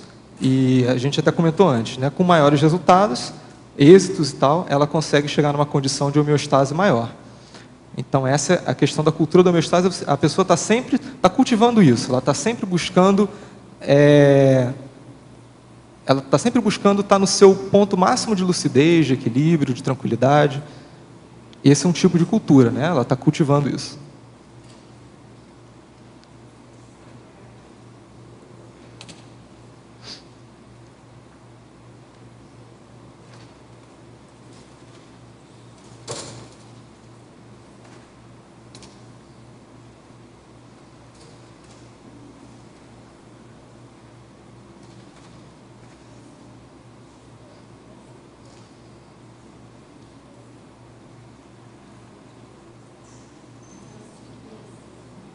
Não. Polinômio?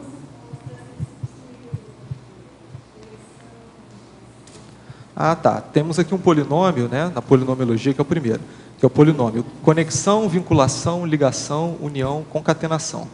Qual que é a ideia aqui? Parecem coisas semelhantes, na verdade elas são semelhantes, mas elas têm alguns detalhes, né, que diferenciam. Então, o que a gente pode falar?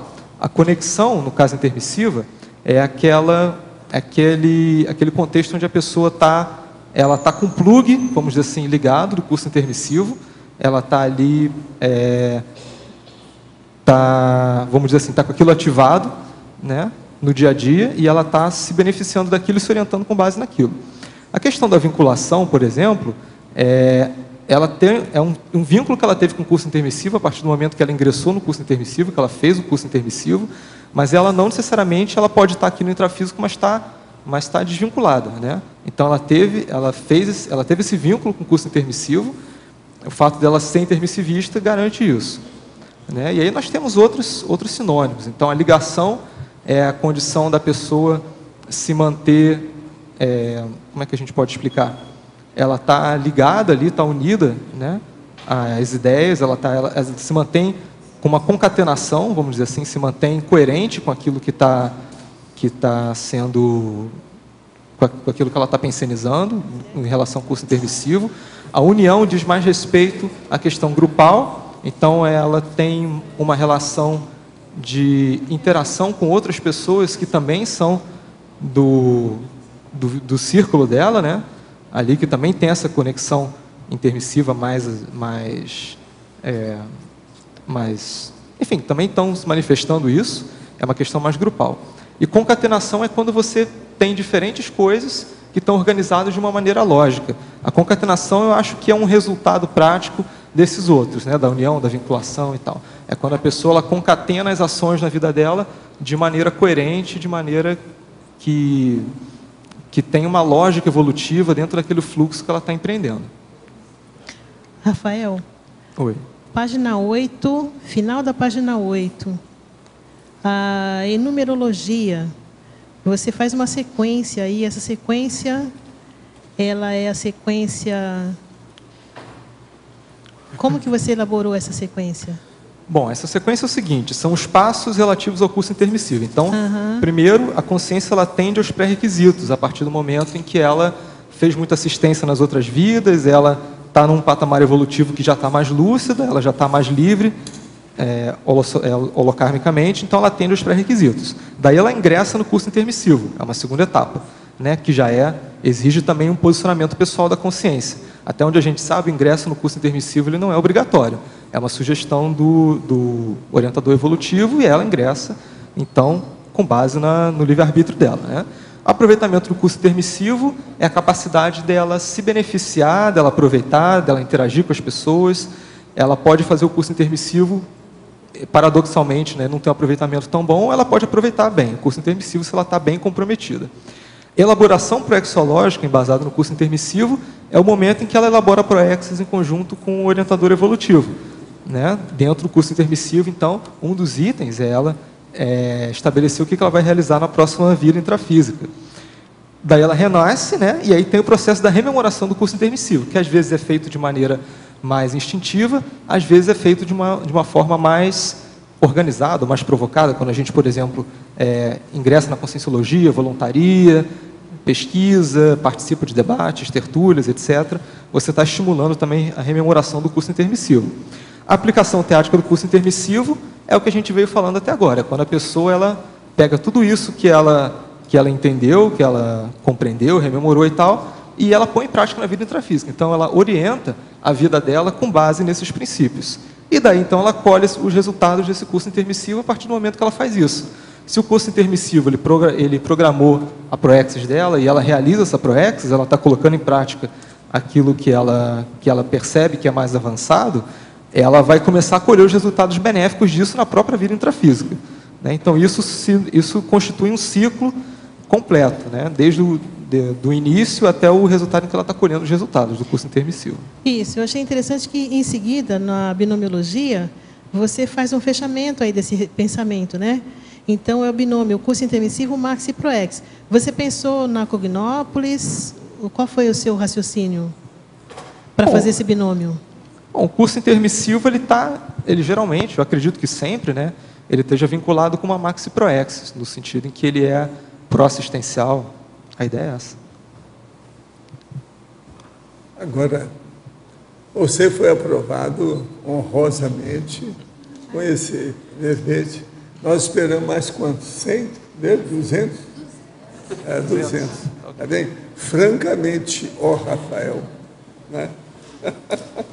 200, tá certo? Nossos comerciais. Obrigada. As pontuações da tertúlia de hoje foram 72 assinaturas no livro de presença, 43 perguntas presenciais e 18 perguntas respondidas online. Hoje temos 4 recados: Loche, balanço existencial; Rosa, programa verbetografia; Alcira com 5 baia; Adélio, segundo simpósio das equipes de CP2. E antes, Fernando, com os amigos da enciclopédia. Boa tarde, pessoal. Olha, estou aqui com um lançamento da Canon, uma câmera digital 50, PowerShot SX50. Esse é o prêmio do programa Amigo da Enciclopédia para quem fizer a assinatura no mês de dezembro. Então, quem renovar a assinatura, fizer a adesão no mês de dezembro, até o dia 31, concorre a essa linda máquina aqui, moderna, novíssima aqui, semi-profissional da Canon. E também para todos os amigos que estiverem com assinaturas atualizadas aí, vai concorrer uma vaga no Balanço Existencial e no curso Assistência de Destino, patrocinado pela PEX, vai ocorrer no Carnaval, o Loche vai falar daqui a pouco. E também uma vaga no Consim Cobaia, patrocinado pela Conscio. Todos os prêmios para os associados do Programa Amigo da Enciclopédia. Nós temos no mês de dezembro mais de 40 assinaturas ainda não renovadas, tem bastante assinatura vencendo na última semana, e em novembro também muita gente não renovou. Então nós temos ainda mais de 60 pessoas que com potencial de renovar esse ano ainda, que seria muito importante para nós você fazer esse ano. É fácil, só ligar na recepção do CAEC até o dia 31, inclusive sábado, domingo e feriado, das 8 às 18h45. Você faz a sua renovação por telefone, com cartão de crédito, em poucos minutos. É muito fácil, é muito prático. Ou pelo site também, www.enciclopediaconselologia.org. Você faz a sua renovação, adesão, concorre aos prêmios e apoia todo o projeto da Enciclopédia Conselologia. Muito obrigado. Pessoal, boa tarde. Gostaria então aqui de convidá-los para o curso Balanço Existencial, que ocorre no próximo ano, entre os dias 9 e 12 de fevereiro, período do Carnaval, de sábado a terça-feira de Carnaval. A proposta do curso é ajudar a pessoa a fazer um inventário da sua vida, levantando seus erros, acertos, conquistas, omissões, realizações. E, a partir daí, estabelecer um plano de ação para os próximos anos, a fim de atingir determinadas metas. Para poder chegar a esse objetivo, nós contamos com em torno de 20 professores, com uma série de atividades. Só para a gente dar aqui alguns destaques, nós vamos ter o campo Proéxico, que é um campo parapsíquico instalado por 2 EPICONs, esse ano, professora Marina Tomás e professor Pedro Fernandes, cujo objetivo é ajudar a pessoa a acessar informações do seu curso intermissivo. Vamos ter também a holobiografia de Zéfiro, a partir da professora Mabel Teles, que fez em torno de 18 entrevistas com o professor Valdo sobre a condição do Zéfiro. Vamos ter também Em Busca do Empreendedorismo Pró-Evolutivo, com o professor Rion Braga. Talk show com o professor Nário Takimoto. Toda a turma vai poder fazer uma bateria de perguntas e utilizar o professor Nário como cobaia, no sentido de estudo da ProEx. Oficina Consciencioterapia e ProEx com os professores Alexandra Steiner e a professora Fátima Soares. Vamos ter também Maxi Dissidência do Islamismo, a apresentação da professora Sheila Ali, que vai abordar a condição dela de quase gestante bomba, uma situação bem peculiar, interessante, para que a gente possa aqui aprofundar esse estudo.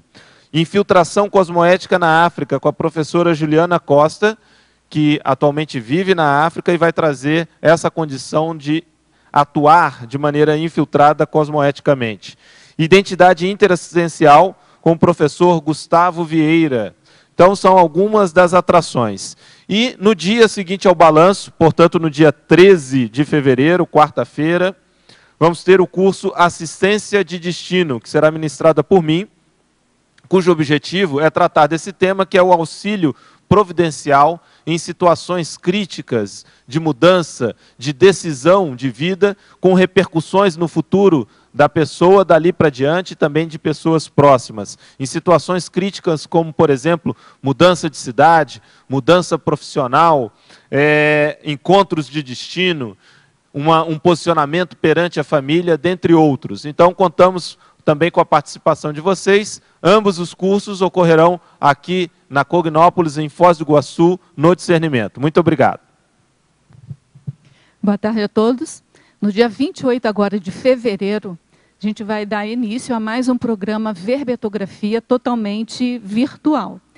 Esse programa, ele é específico, ele é apropriado para quem mora fora de Foz do Iguaçu e que quer fazer o verbete para participar da Enciclopédia da Conscienciologia. Como é que ele funciona?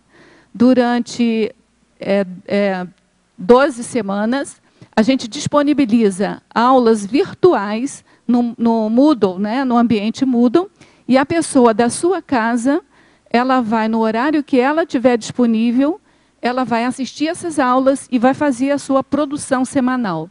E aí, toda quinta-feira, de 7h30 às 9h30 da noite, a gente se reúne virtualmente numa aula online para tirar todas as dúvidas e também fazer a discussão daquele material produzido pela própria pessoa. Com esse método, com esse modelo, a pessoa compreende, então, todas as interligações entre as sessões e aprende também as técnicas, né, para elaborar aí cada item que vai preenchendo cada sessão. E no final, ao final de 12 semanas, ela já pode encaminhar o seu verbete pronto para a equipe de revisão, começar então o processo de revisão e publicação e defesa aí do verbete publicamente. Então a gente convida todos vocês que moram fora de Foz do Iguaçu a participarem conosco. No próximo dia 28 de fevereiro vai ser a aula inaugural de 7h30 às 9h30.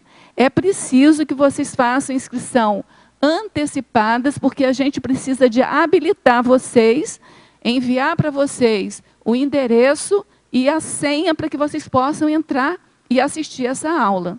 Tudo bem? Então a gente aguarda vocês. Obrigada.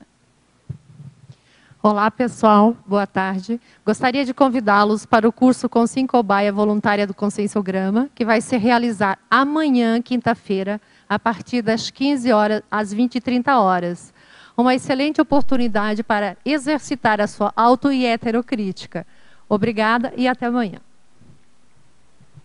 Pessoal, boa tarde a todos. Gostaria de anunciar, nós vamos ter nesse final de semana o segundo simpósio de equipes de ECP2. A ideia do simpósio é analisar a questão da desperticidade. Por exemplo, você já pensou em se tornar um desperto nesta vida intrafísica? O simpósio acontecerá dias 29 e 30, sábado e domingo. Nós teremos 2 conferências mostrando a pesquisa de campo do ECP2 e do complementário, além de apresentações, palestras bem interessantes. Convidamos a todos. O preço é R$ 80, é um preço de custo, basicamente, e está aberto para todas as pessoas interessadas. Muito obrigado. O verbete da manhã é autopesquisofilia, especialidade autopesquisologia. Autora, a professora Mércia Oliveira. Obrigada e boa tarde a todos.